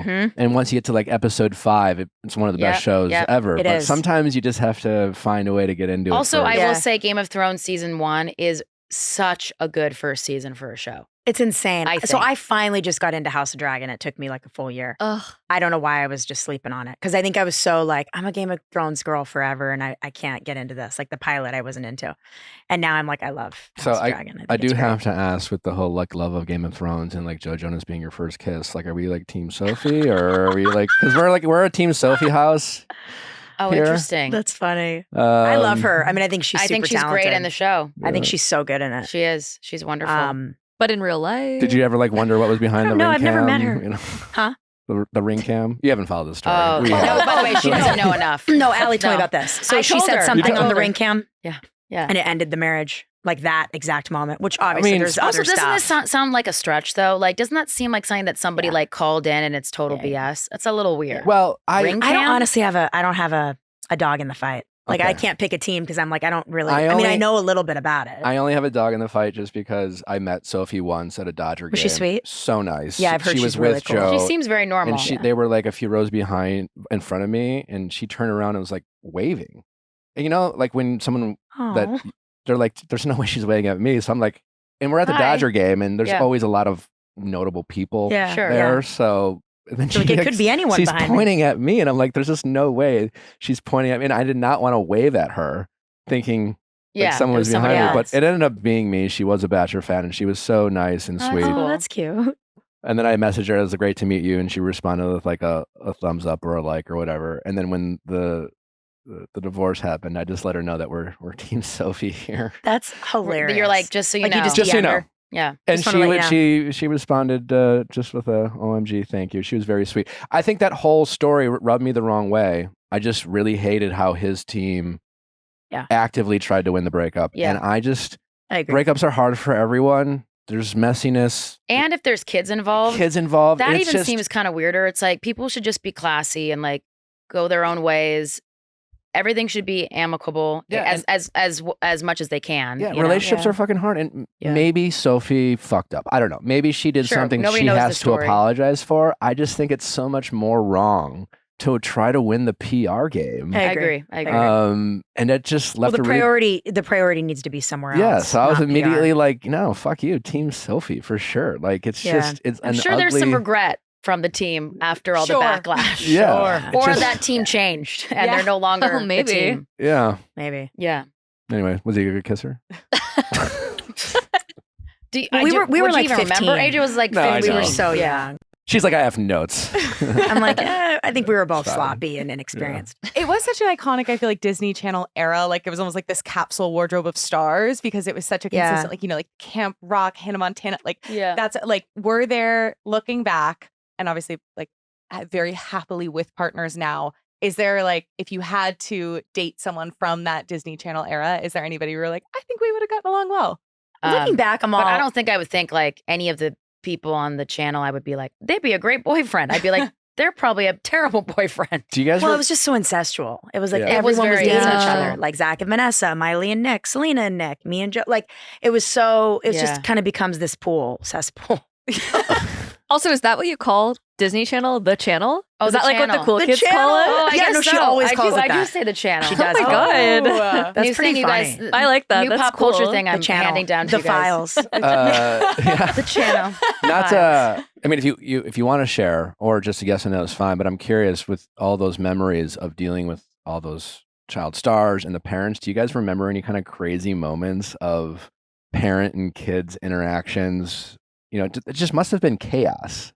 Yeah, in terms of like stage parents. Yeah, stage parents being on set. You know, Most just of them a lot of. Okay. I would say about 90% of them were, pretty bad. Yeah, and I think because we were on the slightly older end when we weren't that old when we exited, but like, I think when we left the channel, you know, there was still like a lot of, you know, young talent that were coming in. Like Disney still mattered for another, whatever it was, you know, 10 years or something after that. But I think you're right, Age. It was more like just kind of really weird interactions with the parents and how they handled their kid. And which, to be fair, kind of had nothing to do with the channel. It was kind of like anyone in the industry at that age. Most of them had stage parents. Sounds horrible, but like I'd go to an audition and be like, oh, that girl I can tell is like being coached by her mom and she's crying in the corner. Like it was heartbreaking. Like it didn't even have to do with Disney necessarily. It was just child actors, early 2000s. I'm sure it still happens. Were kind of being guided by their parents. Like I remember coming to set and there was like a dad coaching his daughter in the hair and makeup chair and like telling her how to say the lines. And I'm just going, whoa, my parents would never do that. Like what the hell is happening? It was really weird. So I think regardless of Disney, it was just the stage parent thing we saw a lot. It was sad. I think that's the hardest part about like putting kids in the industry is that the industry is not like a safe place for a child, really, technically. Somehow AJ and I like were able to be a part of it. And I think because our mom was truly around 24/7, nothing happened to us that was, really all that traumatic. But there's so many stories that I know personally of people that were like sexually abused within the industry, which is really sad and is terrible that people took that opportunity to prey on a young child because of it being a children's show. Yeah. Well, that's obviously horrible, but even all like anything that bad happened is horrible. But what I'm like hearing from you guys, which is interesting, you guys were so lucky to have the parents that you had because your parents' focus was just supporting the two of you and trying to have and supporting your passions. Very much so. And it was your passions as opposed to so many other child stars. Probably was their parents' It was passion. their parents' It's the only way it works. And so your mom probably, it sounds like she was the one there a lot. Yeah. So she had her radars up. She wasn't distracted by wasn't the me show. Whatever her goals were. She wasn't compromised by like, well, is it worth it? Like, it sounds like your mom's only goal was just make sure Aly and AJ are okay. Yeah. I'm their mom. I'm here. Yeah. Is this okay for them? Is this not? It wasn't like, did they deliver a line, Totally. Because it's like if you, I'm guessing, didn't have a good day at work, mom was always going to be there to just give you a hug. Exactly. For sure. Exactly. Whereas other kids might like That's get really in trouble. sweet. Yeah, go in the because of corner. that. Yeah. So It's a good observation. Yeah. I think that's the only way I think it worked. yeah. With I know you mentioned not really having an into the industry, and so sort of just like figuring it out and breaking in. I feel like Nepo babies was a huge topic of conversation in the zeitgeist like months ago. I'm like, what's your kind of like perspective on Nepo babies having had an experience that seems to be upheld as like the more authentic or like the right way to kind of get into the industry? I don't know. I mean, the Nepo baby thing to me is like, gosh, it's kind of an incredible, beautiful blessing because you really do have like 2 feet in the door. It's a matter of can you sustain it? Like just because you're a Nepo baby, it might mean your entry point was a little easier. It doesn't mean that it helps you for the whole time. It doesn't mean you're just going to be able to coast and soar forever. I mean, eventually you have to kind of make a name for yourself. Are you actually someone that can show up to work and give the goods and be just as talented as your dad or your mom or your aunt or whatever? So to me, it's like, I've always kind of been like, damn, that could have been a way easier entry for Aly and I. But I'm also like, I'm happy that we don't have a lot. It feels like it would be a lot of pressure. That's, I think, the downfall of the Nepo baby is like a lot of pressure. My parent is wildly successful or my grandparent is wildly famous and I'll never be The comparison. X, Y, and Z. Yeah, that would be really hard. gnarly. Imagine being famous, right? Or just like, it does get annoying to be like, oh, you're from The Bachelor. Or like, when you have a new project, it can get frustrating for people to call back something you even did. Yeah. Imagine what it's like to have a callback from something that Your you didn't parent even did. do. You're not Your even a part parent of. did, or Yeah, like an you're like- uncle. And you're like, or- I yeah. just share this last name. Yeah. Like I'm on record as pro Nepo baby. You're for pro. Sure. You're pro. It's just more to that end. It's just like I agree. That's why I said they're blessed. Like there's nothing wrong. It's just a matter of can you sustain the career yourself outside of the name? it's just If you can, there's you can, pros and but- cons to everything. You two didn't have the advantage of having parents in the industry, but it allowed you had advantages. Totally. and in the best possible way. Totally. And every a bit of success I'm guessing you had without access given to you that you had to earn. You always appreciate the shit that you had to work a little harder for. It's true. I have found that You don't So, take it for granted. Or Yes. yeah. at least when you get older, you start to really realize, wow, that was actually like very unique that I got to experience that or that job came my way. And just think of how many celebrities have kids that didn't become famous. Yeah. So many more. So many. And we always focus on the We ones don't know that about those do. kids. Yeah, Yeah, you're right. And I have a lot You're of right. friends in the industry who have very famous parents, and they've dabbled and they've had some success, but didn't really crack, you know, and things like that. And then, so at the end of the day, I think if people make it, they make it because they're talented. They might, like you said, they might have gotten a foot in the door. I agree. They might have got a gig here or there, but it was their talent that got them to where they are. And it kind of makes sense that they would maybe do what their parent does. I mean, especially if they're like growing up on sets or on a tour bus or whatever. Like, if that's of all course you that's know, going to seep into their life. That's kind of all they know. So you kind of can't get mad at them for having a passion for the arts if that's what their parent did. Kind of makes sense. Yeah. Like, but I would like to think if I was a nepo baby of a famous parent, I would want to be like, I'm going to do, I think just because I'm someone that wouldn't want to fall into the trap of like doing what my parent did, I would be like, I'm going to do the exact opposite. And I'm going to try to become successful as like something wildly left from center. Yeah. I think that's just how my ego would work, at least. Well, it's interesting that you say that too, because like I have a big ego. Sometimes my ego has served me well. Sometimes my ego has gotten me in trouble. And so the way you talk about it, you're like acknowledging that it might have just been an ego-driven choice, and maybe you would have avoided something that deep down you could have been good at, only because you were just trying to go against the grain. Going against the grain, which we've all done, you know, and it's kind of interesting to think about life that way. Yeah. You both are in successful relationships, or it seems like it. I don't know. Are they successful? You're married. You're in a long-term relationship. What works for you guys? Like, what are, you know, we talk a lot about relationships and dating. What allows you two to have the relationships that you do have with your partners? Just an open dialogue and open communication. Like, I think it's hard when you're touring and you're on the road for 3 months and you're not seeing your loved one consistently.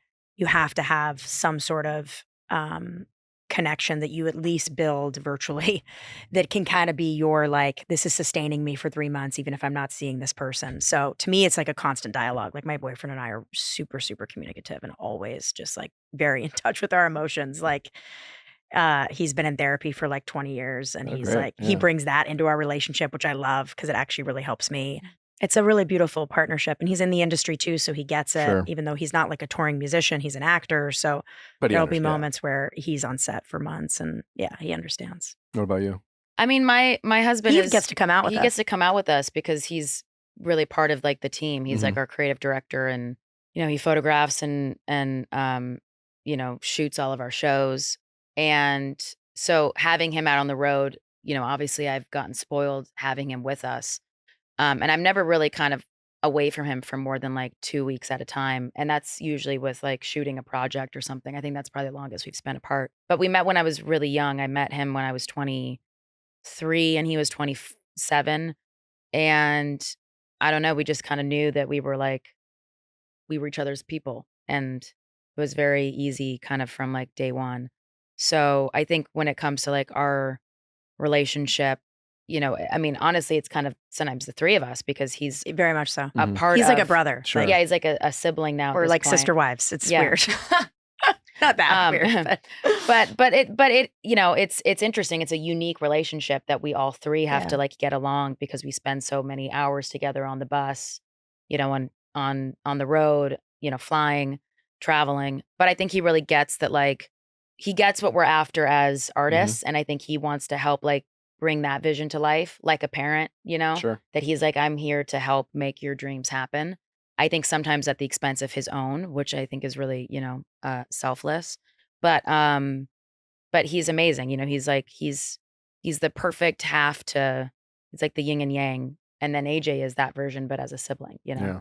I mean, so much about a successful long-term relationship is the ability to stay connected, you know, day in and day out. But and to talk, to really talk. Yeah, and life happens, and there are periods in any great relationship where you just feel a little distant sometimes. Yeah. I don't know if you two have ever experienced that, but if you have, what was something that, you know, how did you kind of bridge that gap with your partners? Because that can be even a challenge to say, hey, I feel a little disconnected, or, you know, maybe we've been busy, but how have you gone out of your way to come back to each other always? That's a good question. Well, I think a lot of things kind of hinge on what you've seen your parents do and what you don't want to replicate. Sure. And some things you're like, I do want to replicate this. But I think our parents, our mom and dad, you know, over the years, they were married for 23 years. We kind of saw them lose touch with each other and really kind of bringing to the table their personal needs. And I think that, to me, kind of tarnished the relationship over years where we saw them not really talk or get super real with each other anymore. And so for me, it's about, if you feel those things, it's time to address them. So like, I'm just really real if I'm feeling it. Like, I'll just be like, hey, babe, like, we feel really disconnected right now. Like, how can we work on this? And we find a way. Do you feel like the fact that you guys do therapy makes it that much easier? I think to so. bring those topics up? Yeah, very much so. Yeah.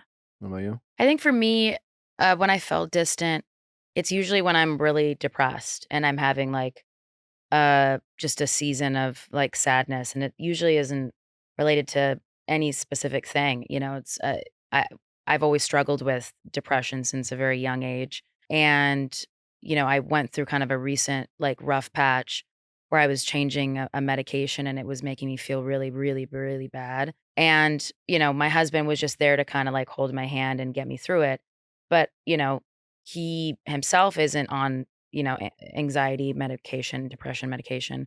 So he's also just kind of like there to like listen and not give an opinion, which I also think is really important. Yeah. A lot of guys don't do that. And a lot of people don't want to do that. Yeah. Sometimes you just need someone to listen. Yeah. And so he was like, whatever we need to do to like get you feeling better and like get you back to like a place where you feel like yourself, you know, whatever we need to do to make that happen is what we should be focusing on. And, you know, a lot of that was like getting a different psychiatrist, like getting out and walking more and, you know, spending like time out in nature and, you know, just like little small things. And then also just finding the right medication too.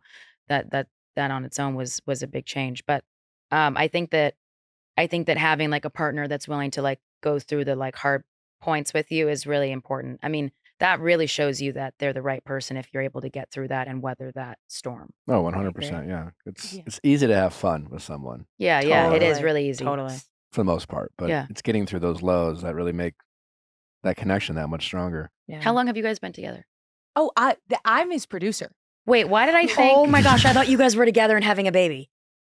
No, That I is could kind funny. of tell That's from how you were incredible. looking. We're and like, I was amazing, congrats. and I was like, how do I not Wait, be rude but that's sort of funny. say That's As hilarious. You're like, no, you're like, that's weird as hell. You just missed out. She was here earlier recording something she and she was. left. My- Well, We had she's that often totally here on the wrong. show, but because we have two guests today, Got it. she'll usually sit right there. Okay, so she pieced out Wait, for us to that's come She in. pieced out for you. So you guys are not having a child. But we are not having a child. She very much works for me. That's amazing. Okay, but how long have you guys then been together? 3 years. Okay, 3, 4. We've known her for 4. Baby's kicking. Everything. It's great. Cool. And it's a girl. It's a girl. Yeah. Do you guys Do you- have names? Yeah. Do you We guys do have a names? name Okay. picked out. Yeah. One name specifically. Yeah, pretty sure. We're kind of Wow. trying it out. We'll tell you guys Okay. Yeah, afterwards. please. You can give us your honest opinion. Perfect. Okay. I'm pretty committed to it. Yeah, we feel What about good. your parents? Do they know Are you about open it? to like, if you meet the baby and you say the name and it doesn't I think work out, you're we're like, kind of "This open doesn't to feel that. right." We've been kind of trying it out. Not gonna and force it on the kid. referring. We call her by her name now. Cute. Kind of trying it out a little bit, you know, because this is fun for me. Just because like I'm going to and I have a desire to be a very like active parent, and like I Yeah. want, you know, obviously Natalie feels very much pregnant and all those things. So I'm just trying to find ways to make it real for me. Sure. Yeah, you're like, I'm not Yeah, physically totally. carrying, Yeah. so I'm finding Totally. other ways to make it feel Just to like, personal. yeah, cute. and, I'm you know, reading Green Bay Packer articles to the baby. We do that, before yeah. bed. Green Bay Packer. That's cute. Well, we try to read her every night, and Natalie has all these like baby books, and I'm like, you know, I don't know, I'm aging myself, but one of my favorite movies back in the day was 3 Men and a Little Baby. That movie is so good. So good. Great. And there's a great line in the movie where he's like, it doesn't matter what you read, it's how you read it. That's you know? fun. That's It's a great. child. Yeah. So, Also, another It's how you read another movie that I feel like is similar to that era is Baby's Day Out. I'm not familiar. it. It's so good. Do you know this movie? It rings a bell for Oh, it's sure. so great. Yeah, Baby's Day Out. Yep. Yep. It's all about a baby in New York City who Yeah. gets By himself. It's It's like genius. Home Alone, but a baby. Yes. it's an infant. I don't know why. Exactly. I mean, I have to do a rewatch. Like maybe it doesn't hold up, but AJ and I loved this movie Loved. as kids. This Okay. movie. Yeah, it cracked us up. I don't know What why. were some of your faves as kids? We loved Hook. Hook. I saw vivid memory. I saw Hook's that in the amazing. theaters the Classic. first time. Got the stomach flu that night. I just remember that. No. Sick. Yeah, but one of my favorite Sad. movies. I just I love remember. it. I But just you'll never remember- forget that I'll night. never That's what's forget so going to funny. the theaters, loving that movie, And then getting a eating stomach flu. McDonald's and getting fucking Getting the sick. stomach flu. Looky, I got hooky. One Yeah. of my favorite movies. Such a good I know that movie. I got movie hooky. so well. It's yeah. great. good. Actually, maybe that needs a I don't know. rewatch. We're into weird. there you we're into like are, Willow. Peter. I know. Peter. Willow. Princess Willow. Bride. Man, more again. Yes. Oh my- I named Willow my is dog. so good. We I named can my watch Shih some Tzu movies Willow. as kids We together. could totally. Princess Bride. What was the scariest movie you ever saw as a kid? Like Ooh. that just like was freaky. I have two. I mean, Cujo, like Stephen King stuff, like Oh. Pet Sematary. No, I'm thinking like it was like a kid's movie, but like it wasn't. Chucky. Chucky. That scared the hell out of us. I was But you're not But actually that's not talking. actually a kid's movie. I'm thinking Labyrinth. Have you Got seen it. the Yeah, Labyrinth? Oh, terrifying. Labyrinth. But you know what is funny is we never watched that as children. It scared the Adults. shit We out watched of it me. as adults and it scared me. Yeah, Never Ending Yeah. Story, terrifying. Never Ending Story Terrifying. is definitely scary, but I also love that movie. Princess Great. Bride. No, I loved it. So Yeah. Princess, I loved it, but it that's was Princess scary. Bride is so good. Princess Bride's amazing. Yeah. Willow kind of has scary moments. Clifford's a weird one. Yeah. We were into Oh Clifford. yeah, Clifford is a weird Martin movie. Short, Steve Martin. Oh, that yes, Do you remember that one- movie? Yes, that was so good. This is not a scary movie, but another movie from our childhood, Three Musketeers. We love so that. good. Great movie. Yes. Yeah, 3 Men and a Baby is amazing. Wait till you see Baby's Day Out. Okay. You're gonna love it. It's Watch it. bizarre. Yeah. It's Three like a Men Home and a Baby Alone. or Three Men and a Little Lady. Oh well, there when you they go. go when they go to England. Wait, I don't know that one. There's a second? It's oh a my- sequel? Yes, it's Don't know so it. good. Because Don't when know you it. said the title, I was like, does he mean 3 Men and a Baby? But you're saying Three the Men and next a Baby's and the a Little original. Lady. They're in New York. 3 and Men and a Little Lady. She's like 5 or 6. That's cute. I'm and gonna have her, to send this to her my mom mom. falls One. in love with like a British actor. So like there's this whole thing. Do they move? Do they not I didn't move? know there was a I have a second. friend whose I'm in. kid's name is Lady, so I got to send this to her. She'll love it. Okay. Yeah. That's cute. Well, texting office hour is coming up, and we're Okay. going to give someone advice. But before we do, I was stalking your guys' TikTok page, and you both playfully did this, TikTok red flags. And I think yours yeah. doesn't Mine drink were too much water insane. or something. I don't know. Yeah. I was Some- so mad at mine. I Some was ridiculous. But what are? Mine said I was a flat earther. Yeah, I saw that. AJ You're was like, I was like, "What?" I'm done. truly offended by that. Yeah. I was so pissed. I was in a car wash. Maybe It's something happened with Just the. a filter. Yeah. I know. But what Just are do it your? very seriously. But seriously, what are your? It could be relationship red flags. It could be just maybe friendship red flags. But what are things bad habits that you've had to overcome, or maybe your partner's been like, you know what, I love you, but you really need to work on this. Like, what are some things that you guys have had to identify and address over time? So since I was really little, I'm like I love talking. Like Okay. I could just talk for days. We love that. And I'm a repeater. Like I'll end up just narrating my day, talking about what I just did, what I'm about to just do, what I'm currently doing.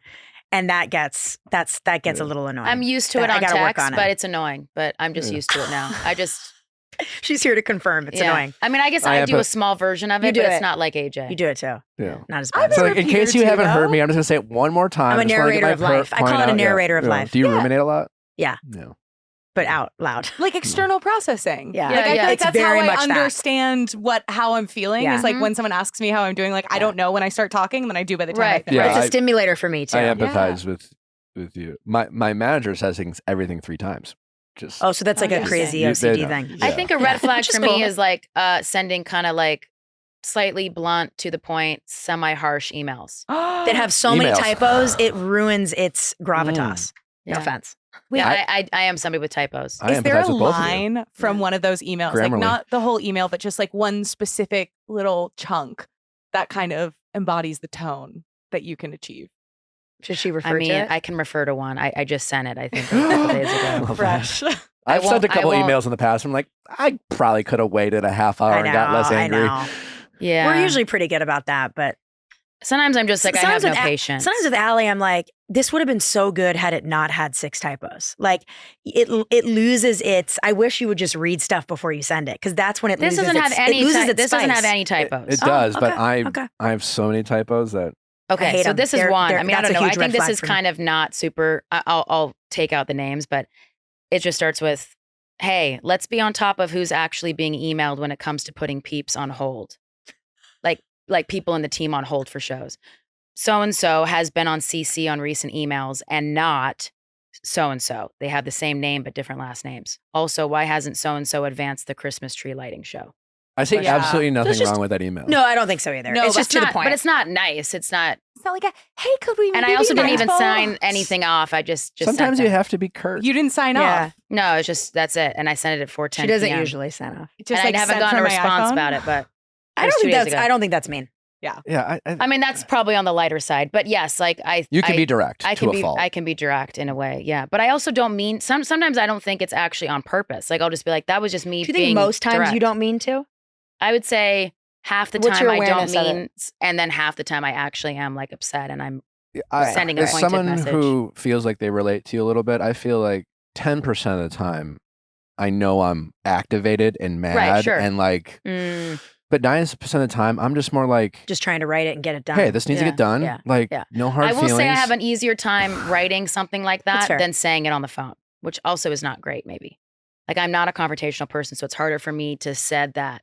Like if I was on the phone saying that, I would have worded that totally different. Yeah. Well, the only problem Yeah. with written messages That's a red too, flag for is both that of us. people will read your messages In their tone. in their feelings. Yeah. Like whatever mood they in, whatever they think of you, Yeah. if they're already like intimidated by you, they're going to read it It's true. from the point of view That's true. of someone That's is so like true. They this- have like a history of how Yeah. they view you. yeah. It's and like depending on the mood they're in, like the you mood said, they're in, the emotions they're so currently it's in. just like you could be Yeah. like, how was it could be read 50 different ways. It could. Yeah, and like sometimes you're on the phone with How was your day? What do you mean, how's my day? Yeah, what do you My day mean? was How's fine. My day was fine. Yeah, Like, What, do you think it's not? Yeah. Or like a friend is reading a text and they're putting so much emphasis. They're like, what do you want from the grocery store? Because it seems like your snacks aren't Right. in the house. And you're like, what do you want for the grocery store? It seems like your snacks aren't. Like you can kind of tell. yeah. Totally. That's so Totally. true. It's tough, but like sometimes I just don't have patience for it. I just got to get to the point. Yeah. Yeah. Fair Well, enough. we might be helping. All right. Well, it's time for texting office hours. Oh, You guys it's time ready? to help people. Yeah, it's time to help Yes. people. Okay. All right. Let's hear them. Let's bring them up. Nick, nobody believes me when I tell them how old you are. Yeah, the other day I went to buy some alcohol, forgot my wallet, got carded, told him I was 43. That made it even more difficult. And then I had to show him a picture of my driver's license, and I think I broke his brain. I get why they wouldn't believe you because I got to say, your skin is not looking 43, Nick. It's not. It's all thanks to OneSkin, is what we're trying to say. The great people at OneSkin are helping you define father time, mother time, I don't know, but reversing aging with OneSkin. OneSkin is scientifically proven to help you reverse aging. The proprietary peptide is scientifically proven to reduce age, also called senescent cells, a central source of skin aging. Their scientists have shown that it can actually reverse the biological age of skin in their groundbreaking lab research. Healthier, more youthful skin doesn't just look great, which we all want, obviously, but it's also good for your overall wellness too. Goodbye, winter blues. Hello to skin that is hydrated, healthy, and glowing all year round thanks to their revolutionary OS1 peptide. So make that OS1 your secret weapon to combat cold weather, skin dryness, and bring back the healthy, hydrated glow you thought was only reserved for summer days. Head over to oneskin.co and explore how their products can become your skin's new cold weather savior. OneSkin is the world's first skin longevity company. OneSkin addresses skin health at the molecular level, targeting the root causes of aging so skin feels and appears younger. It's time to get started with your new face, eye, and body routine at a discounted rate today. Get 15% off with code VIALL at oneskin.co. That's 15% off at oneskin.co with code VIALL. We only have one body, one skin, and you can choose to make it better. Age healthily with OneSkin.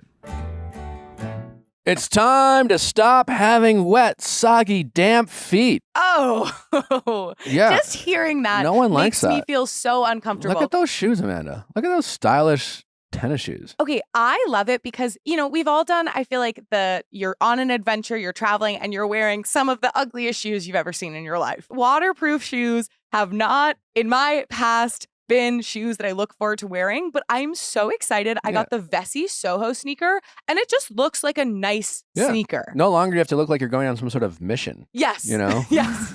Like, are you fighting crime? Now it's just an everyday stylish tennis shoe that is waterproof, not water resistant, waterproof. Keep those feet dry. So if you're a city warrior walking to work and you like going around, or maybe you like hiking, or maybe you're just kind of an outdoorsy, active person, you leave your house, you leave your apartment, and you're traveling. Oh, it's the perfect travel shoe, Vessi, because you want to be out and about and being adventurous. But like, boy, if you use a puddle of water in the city, those little potholes that look like there's not a hole there, but they're full of water. No longer do you have to worry about damp, wet, soggy feet with Vessi.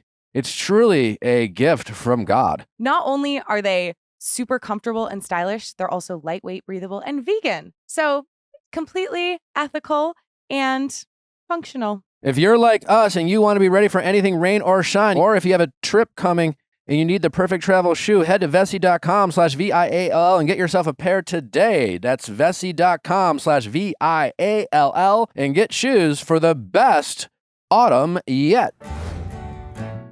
How's it going? Hi, I'm Kayla. I'm 32 years old, and I went on 2 dates with a guy in the Navy, and I want to shoot my shot again for a 3rd date. Okie dokie.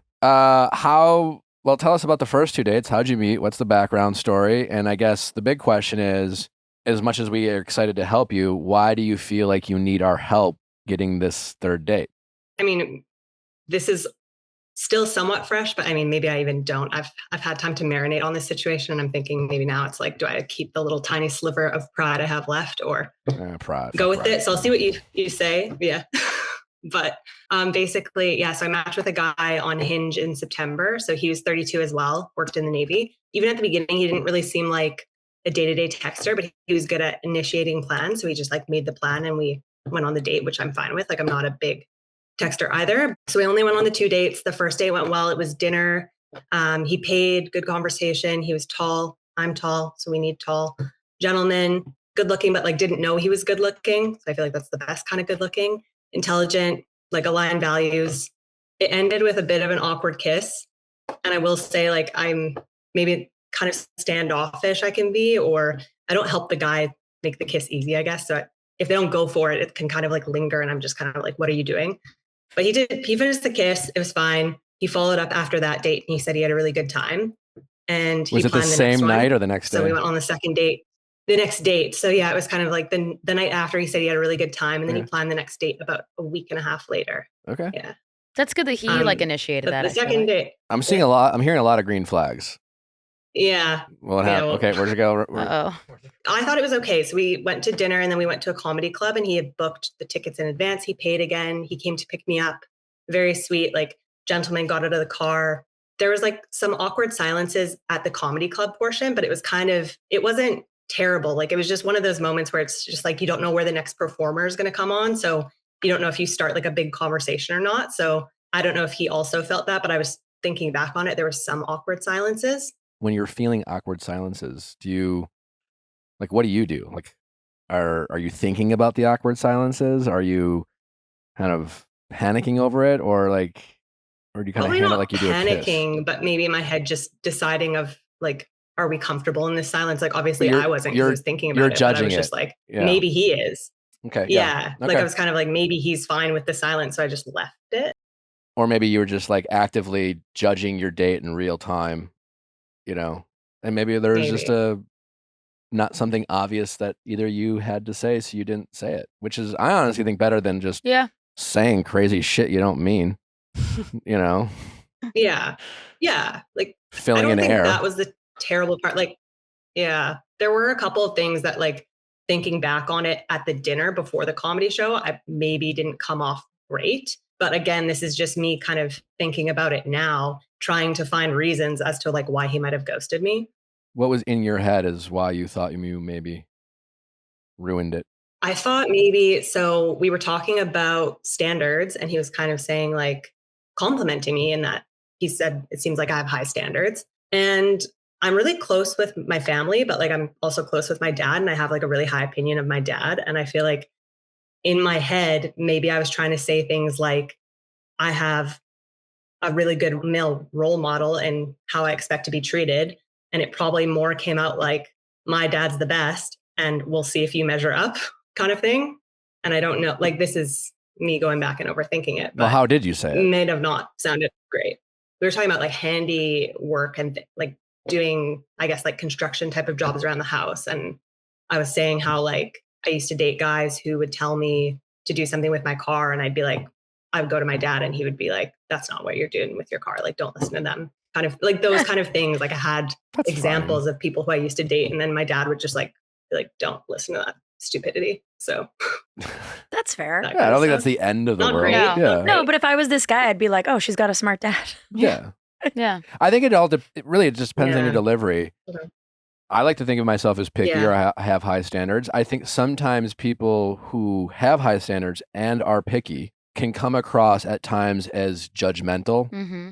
I know I can, you know, and I think it's just being cognizant of that and being aware, especially in an early dating situation. Yeah. Because like high standards are attractive, but someone who's kind of nitpicky and nagging and you seem like you're just going to judge them. And there's a lot of guys that have gotten out of relationships from people who they just felt like, leave me the fuck alone, please. Like say something nice to me. Yeah. You know? And so it's a Yeah. fine line between coming across a lot of someone who's just has those high standards. And high standards, I think, are a little more quiet than they are loud. You know, you show it with kind of your just you don't have to explain it over time. If you have high standards, people will pick up on it. You know, it's a lot.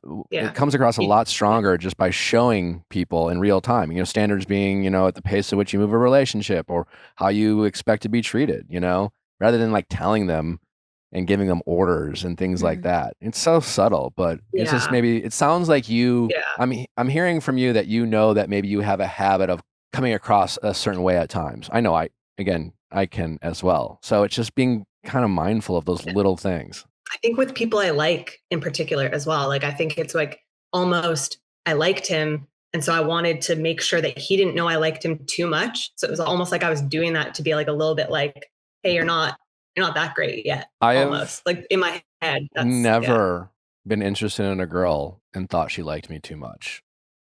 I've pursued girls for a variety of reasons and then maybe got bored from the chase. But those weren't girls I was super into. That's a good point.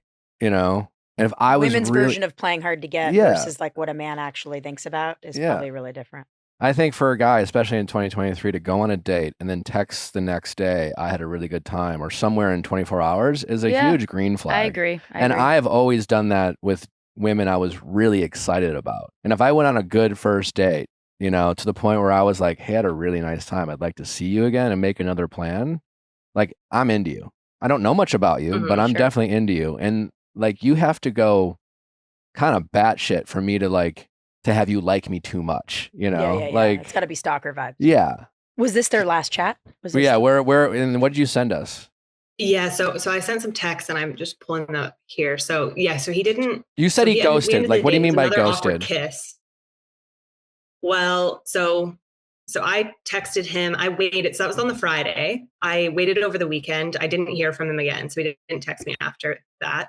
And then I followed up on the Monday and I just said, hey, just on the journey to work, I wanted to say I had a really nice time Friday night. How was the rest of your weekend? Should we do a reading? Sure. Yeah. Should we do one of you two want to read with me? Oh, sure. Okay. Who should be who? Age and I'll be you're him. the guy. Okay. Yeah. All right. Hey, just on the journey to work. I wanted to say I had a really nice time Friday night. How was the rest of your weekend? Hey, sorry, was duty yet? Was duty yet again? I think on duty. Like, was duty yet again, yeah. Oh, hey, sorry, was duty yet again. This isn't particularly attractive, but everyone at work has come down with COVID, and although I haven't tested, I'm a wee bit poorly sick. What a fun he's British, no? Okay. Yeah, he's British. He's British. I was like, interesting. That makes way more sense. Got it. Okay. So can you say this in an accent? Can you do an accent? Can you do a British accent? I know, I can. He can. No, I can't. No, he really can't actually, though. I really can. I think you can. You can. I can't. Hey, sorry. Okay, perfect. Was on duty yet again.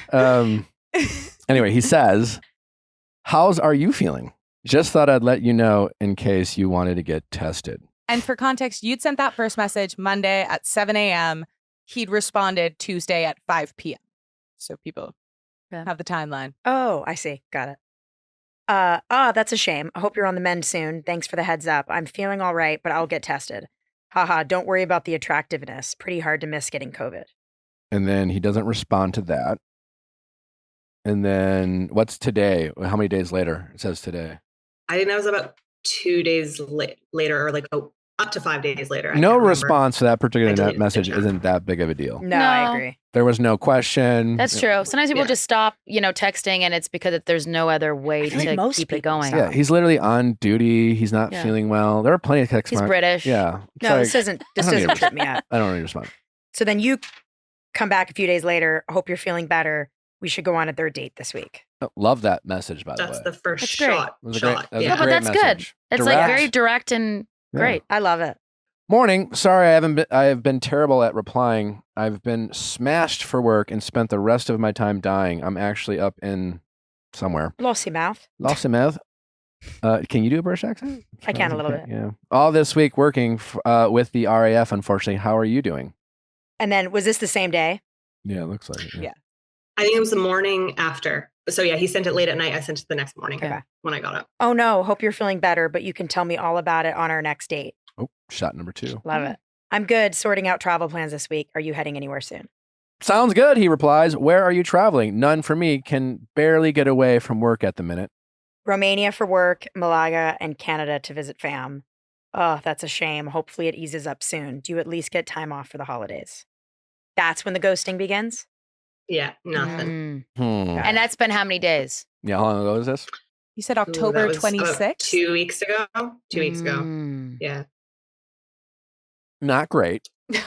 Not great, but I don't think you did anything wrong. If anything, I think I don't either. if there's any reason why this doesn't or didn't end up working out, it's because of work. This guy seems like he's maybe really just busy with work, even though it sucks. It's like, make time for me if you like me. Like, fuck work. But based on what you're telling me. But he's also on active duty. Like that's but I guess that's true. He's on I active do duty. think this relationship isn't totally dead yet, though. And I'm only saying this based on what you're telling me, is that like you had 2 nice dates. You sound like you felt like you maybe were a little awkward, not your best self. There were some moments you look back and thought, I wasn't as relaxed, and maybe push him away or X, Y, or Z, you know? And maybe, and chances are, I feel like, you know, I'm sure maybe your friends would be like, oh no, you were amazing. Like we all know when we're not our best self. I know when I leave a room where I'm like, yep, nailed that. And sometimes it's like, they're going to be talking about me, you know? So he probably felt what you were feeling. And obviously he backed off a little bit, but he also replied, he doesn't hate you. Nothing bad happened. And he is busy, right? So like there's probably a world in which he might have gone on a 3rd date and then just time passed. I guess what I'm saying is like, doesn't hate you. He probably didn't actively decide not to see you again.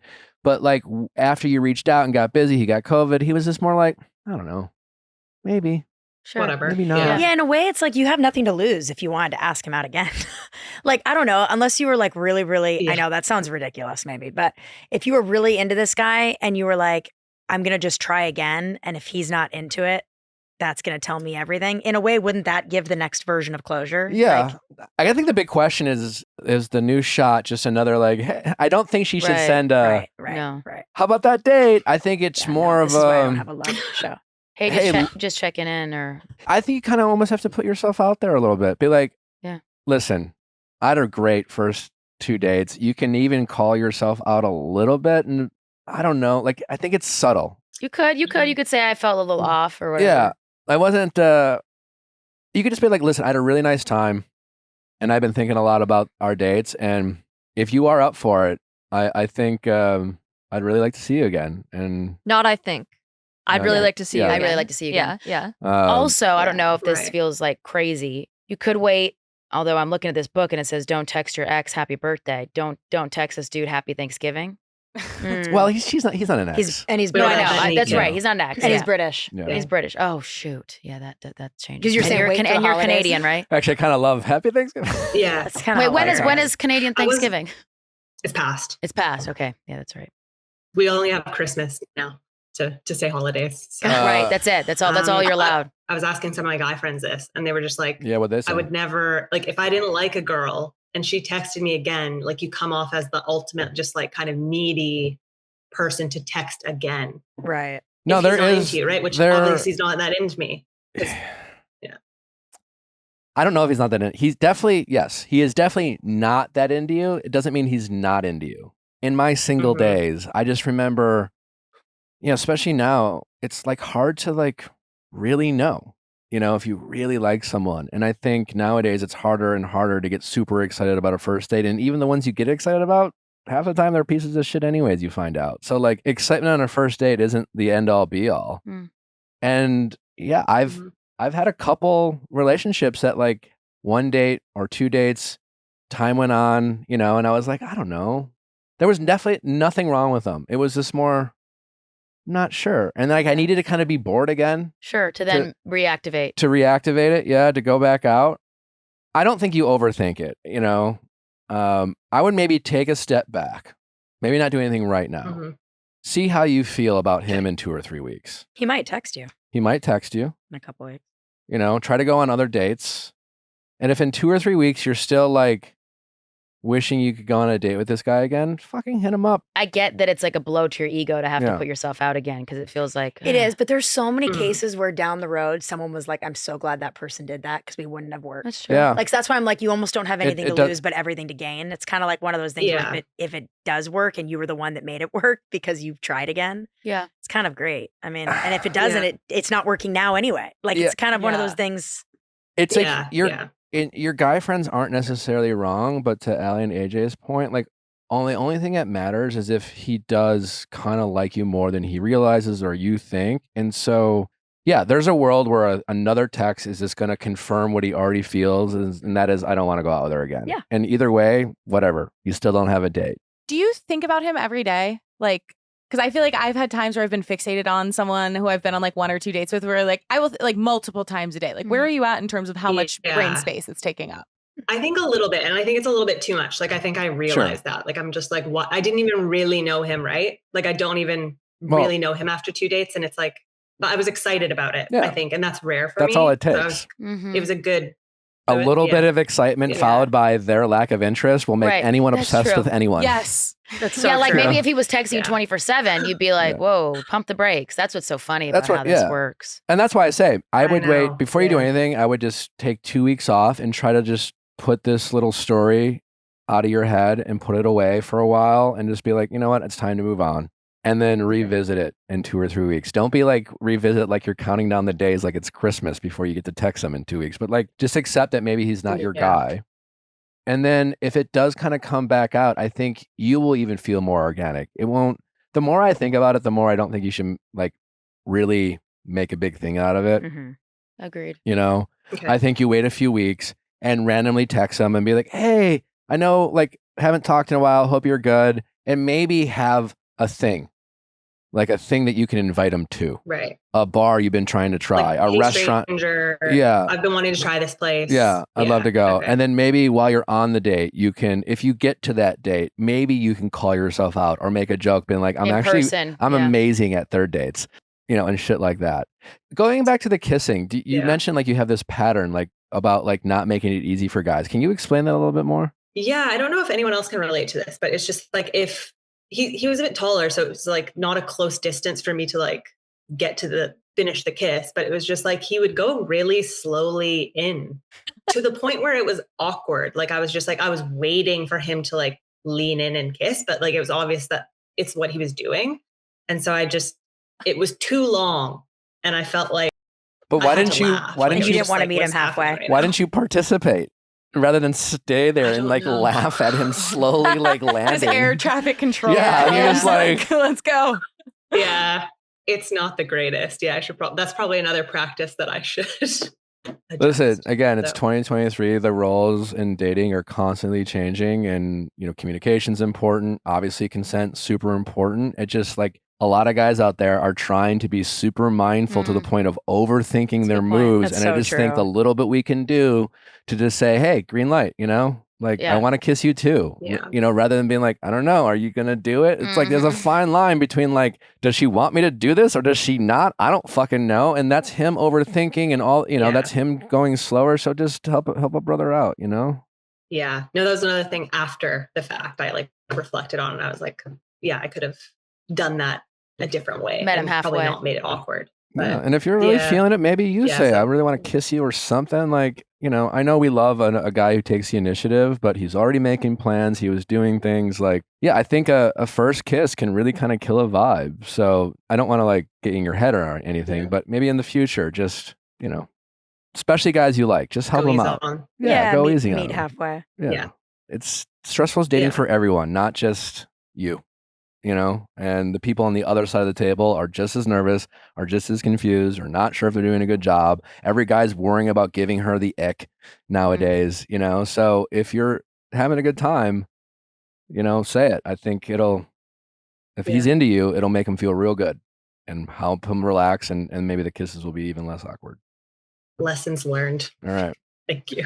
Don't stress yourself Don't out. overthink it. Yeah, don't overthink it. Put it away for a couple weeks. Reach back out, and then let us know if he replies. Okay. All right. Well, keep us posted. We Good definitely luck. want an update Thank whenever you do reach back out, or maybe you decide not to. We'll love to hear about Okay. that. Okay. All right. Good I will luck. put Good it- luck. Okay, Good luck. Be Thank you so kind much. to yourself. Bye. Thank you. Thank you so much. Bye. Bye. She was sweet. She was Very so sweet. sweet. She was being hard You on guys herself. are so. Is this a dating show? Yeah. A little Nick bit. does all like AJ's like doesn't know. I'm sorry. It's okay. No, that sounds so ridiculous because No. I hate when people don't do research on us, and here I just did it to you guys. It's You our job guys- to do research on you. You're Yeah, just- but it needs to go both ways. Like this is so. You guys actually have really Good I was advice. like, that was wonderful. No, I feel thanks. like that Nick, like that's kind of like his whole like It's very good. It's That's definitely the- like we do 3 episodes a week, and Okay. you That's know how we not started all the of them show. are The thread of the show Yeah, is it's nice. the relationship. You might have to Got bring it. some friends your way. No, we got honestly. a couple single friends that need your help. 'Cause he and has- advice. She was just so hard on herself. Like she was They're so. gonna have to get over the hump of it being me at first. It's a thing. Oh, right. I went to Oh, once I got had it. a kind I of see. great story where my producer for The Bachelor, it's like she Yeah. was my producer. Yeah. And we just became really close. And then after the season wrapped, she was still kind of like my chaperone because there's this Oh. weird time where you're an engaged man, but no one can know about it. And like, so going Right. out, you have to be kind of very careful of Right. your surroundings. Yeah, And so I just felt safer going out with her just because, I know she had my back and things like that. And so she was having like a girls' night out and I was just in LA kind of alone. And I was like, yeah, I'll come out and hang out for a little bit. And I didn't know this at the time, but her friends were so pissed I was there because I was like crashing girls' night. That's funny. They're like, get this guy out of here. Yeah. yeah. But I remember leaving, and a couple weeks later, my friend was just like, my friend will not stop talking about your conversation with her. I'm like, what? Because like she was just going through it with some guy or whatever. And I was just, I just get interested in that stuff and Yeah. I like social dynamics. But apparently I said something to her that to this day, like after she left, like really resonated with her or something that she still uses. But at first it was Wow. like she had to get through the like, why am I listening to the fucking Bachelor Right. talk about fucking relationship advice to Sure. me? To me. Yeah. It's Right. And then she was like, "Wow, that was helpful." yeah. Huh. But it's been But fun. Yeah. has that been a passion for a bit? I've always enjoyed, I think, well, one, I got into it because of self-preservation. And in my 20s, I was, a relationship guy. I had 3 serious relationships and just fucked me up a little bit. I was in my feelings. I was easily activated by my ego. I'd do things for the wrong reason. And so I just kind of had to figure myself out. And so Yeah. that's how I really got started into it. Just kind of trying to retrain my brain how to see different situations. I just realized that most of my happiness had to do with just my perception of how I saw a Yeah. situation. And I try to understand my situation and I try to see it from a different angle. That just gave me kind of peace of mind. And then I just kind of became the friend who people would go to. And I'm a little blunt at times. And so I've learned how to do this kind of dance of empathy with tough love, Mhm. because sometimes by the time people get to me, they've already had the conversations with their friends. They're like, you're not doing anything wrong. It's great. And I'm like, well, I'm not saying you're doing anything wrong, but maybe just looking at it differently. Yeah. And then I started this show and just got into it and it's resonated with people. That's cool. So Yeah, it's- very cool. yeah, we try to take the approach of we're just your friend, And like I always like everything I've done is just through the lens of mistakes I've made or shit I've gotten wrong or chasing the wrong thing for the wrong reasons and stuff like that. Yeah. Yeah, and it just kind of started, and then obviously the background from pop culture, we kind of intertwine relationships with pop culture and kind of use that as a launching pad for conversations. Yeah.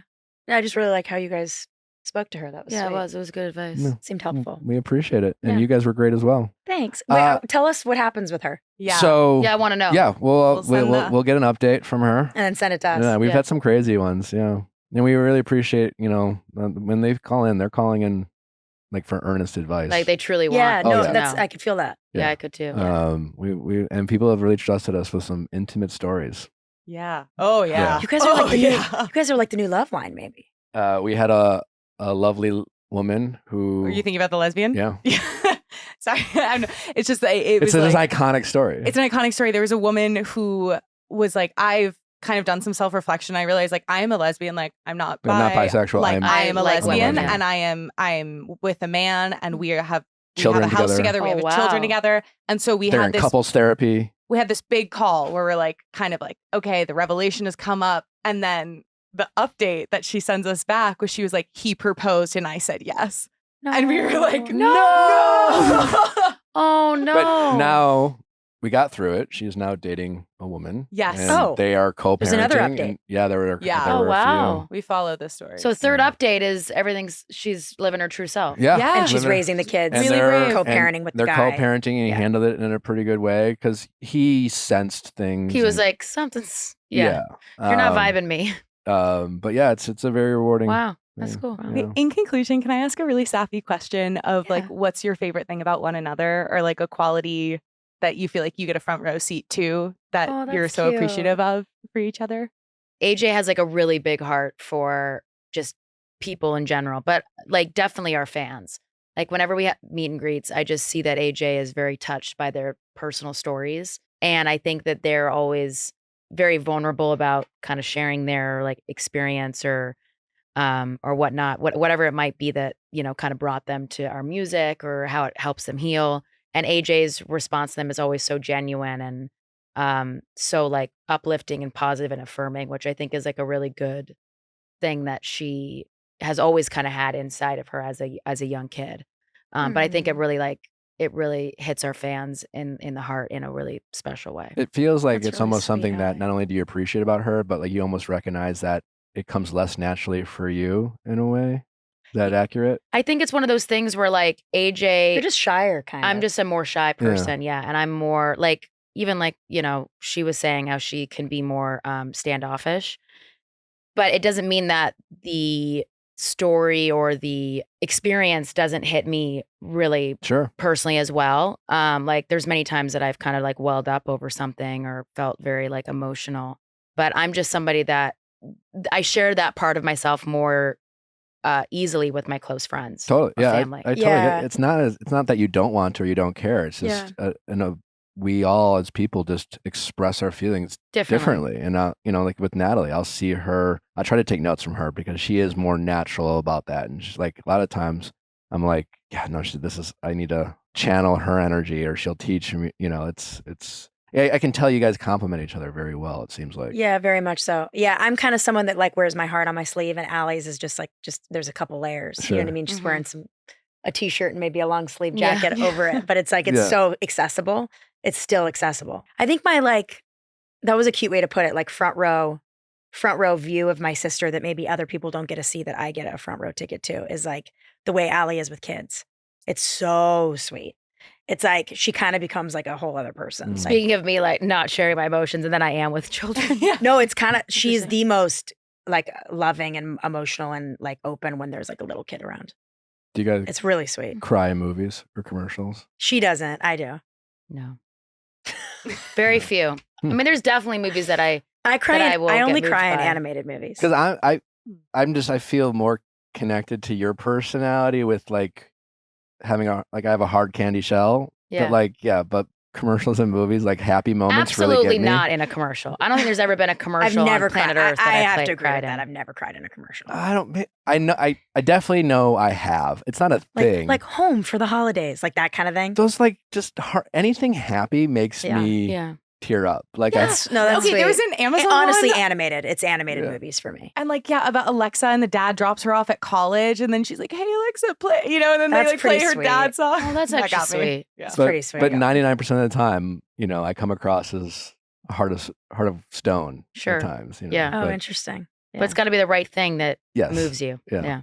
Also means that you're definitely not faking it. It's like when you're moved, you're moved. That's no, true. I'm not faking it. No one's ever that's true. accused me of being disingenuous. Well, yeah. Just genuous to a fault. No, or genuine. Genuous. Genuous.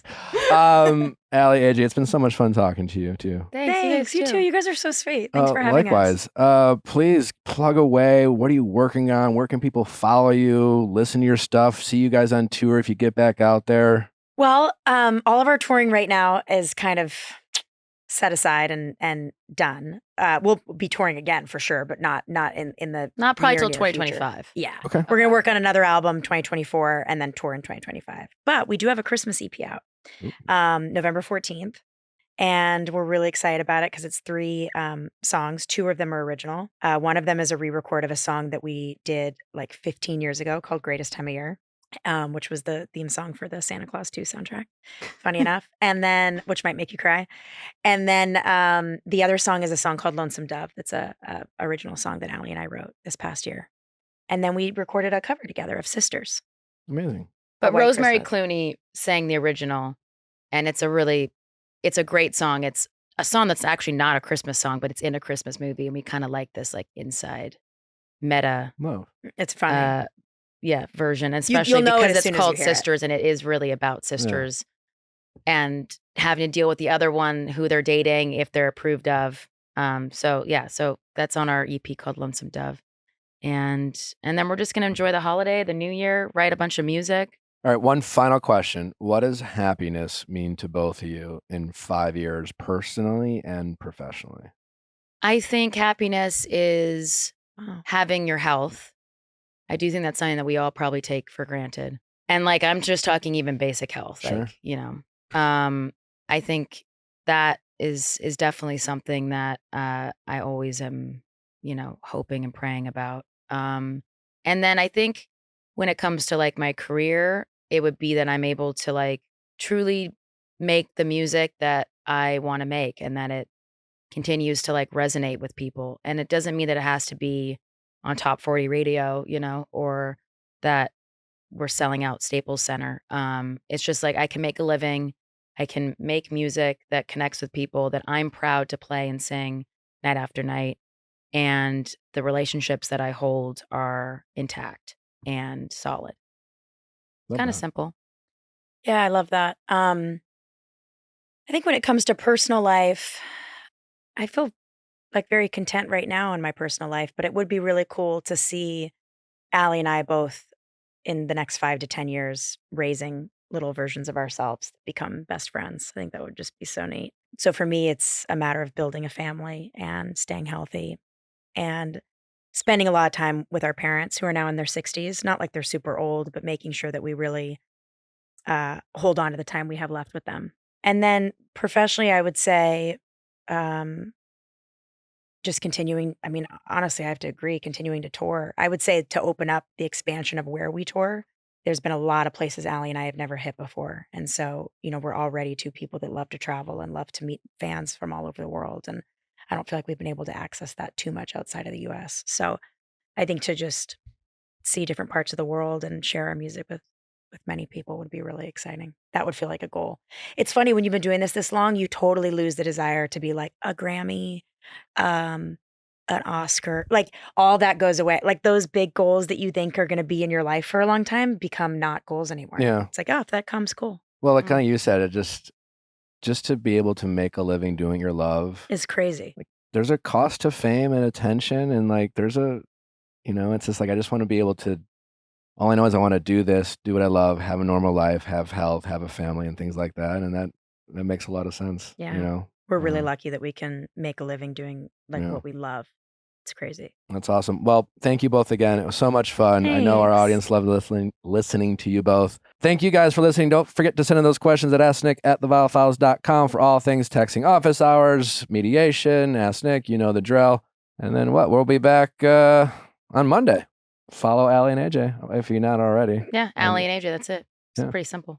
There you go. Not AJ and Aly. Not AJ and Aly. No, because it doesn't sound right. Unacceptable. Bye. Bye.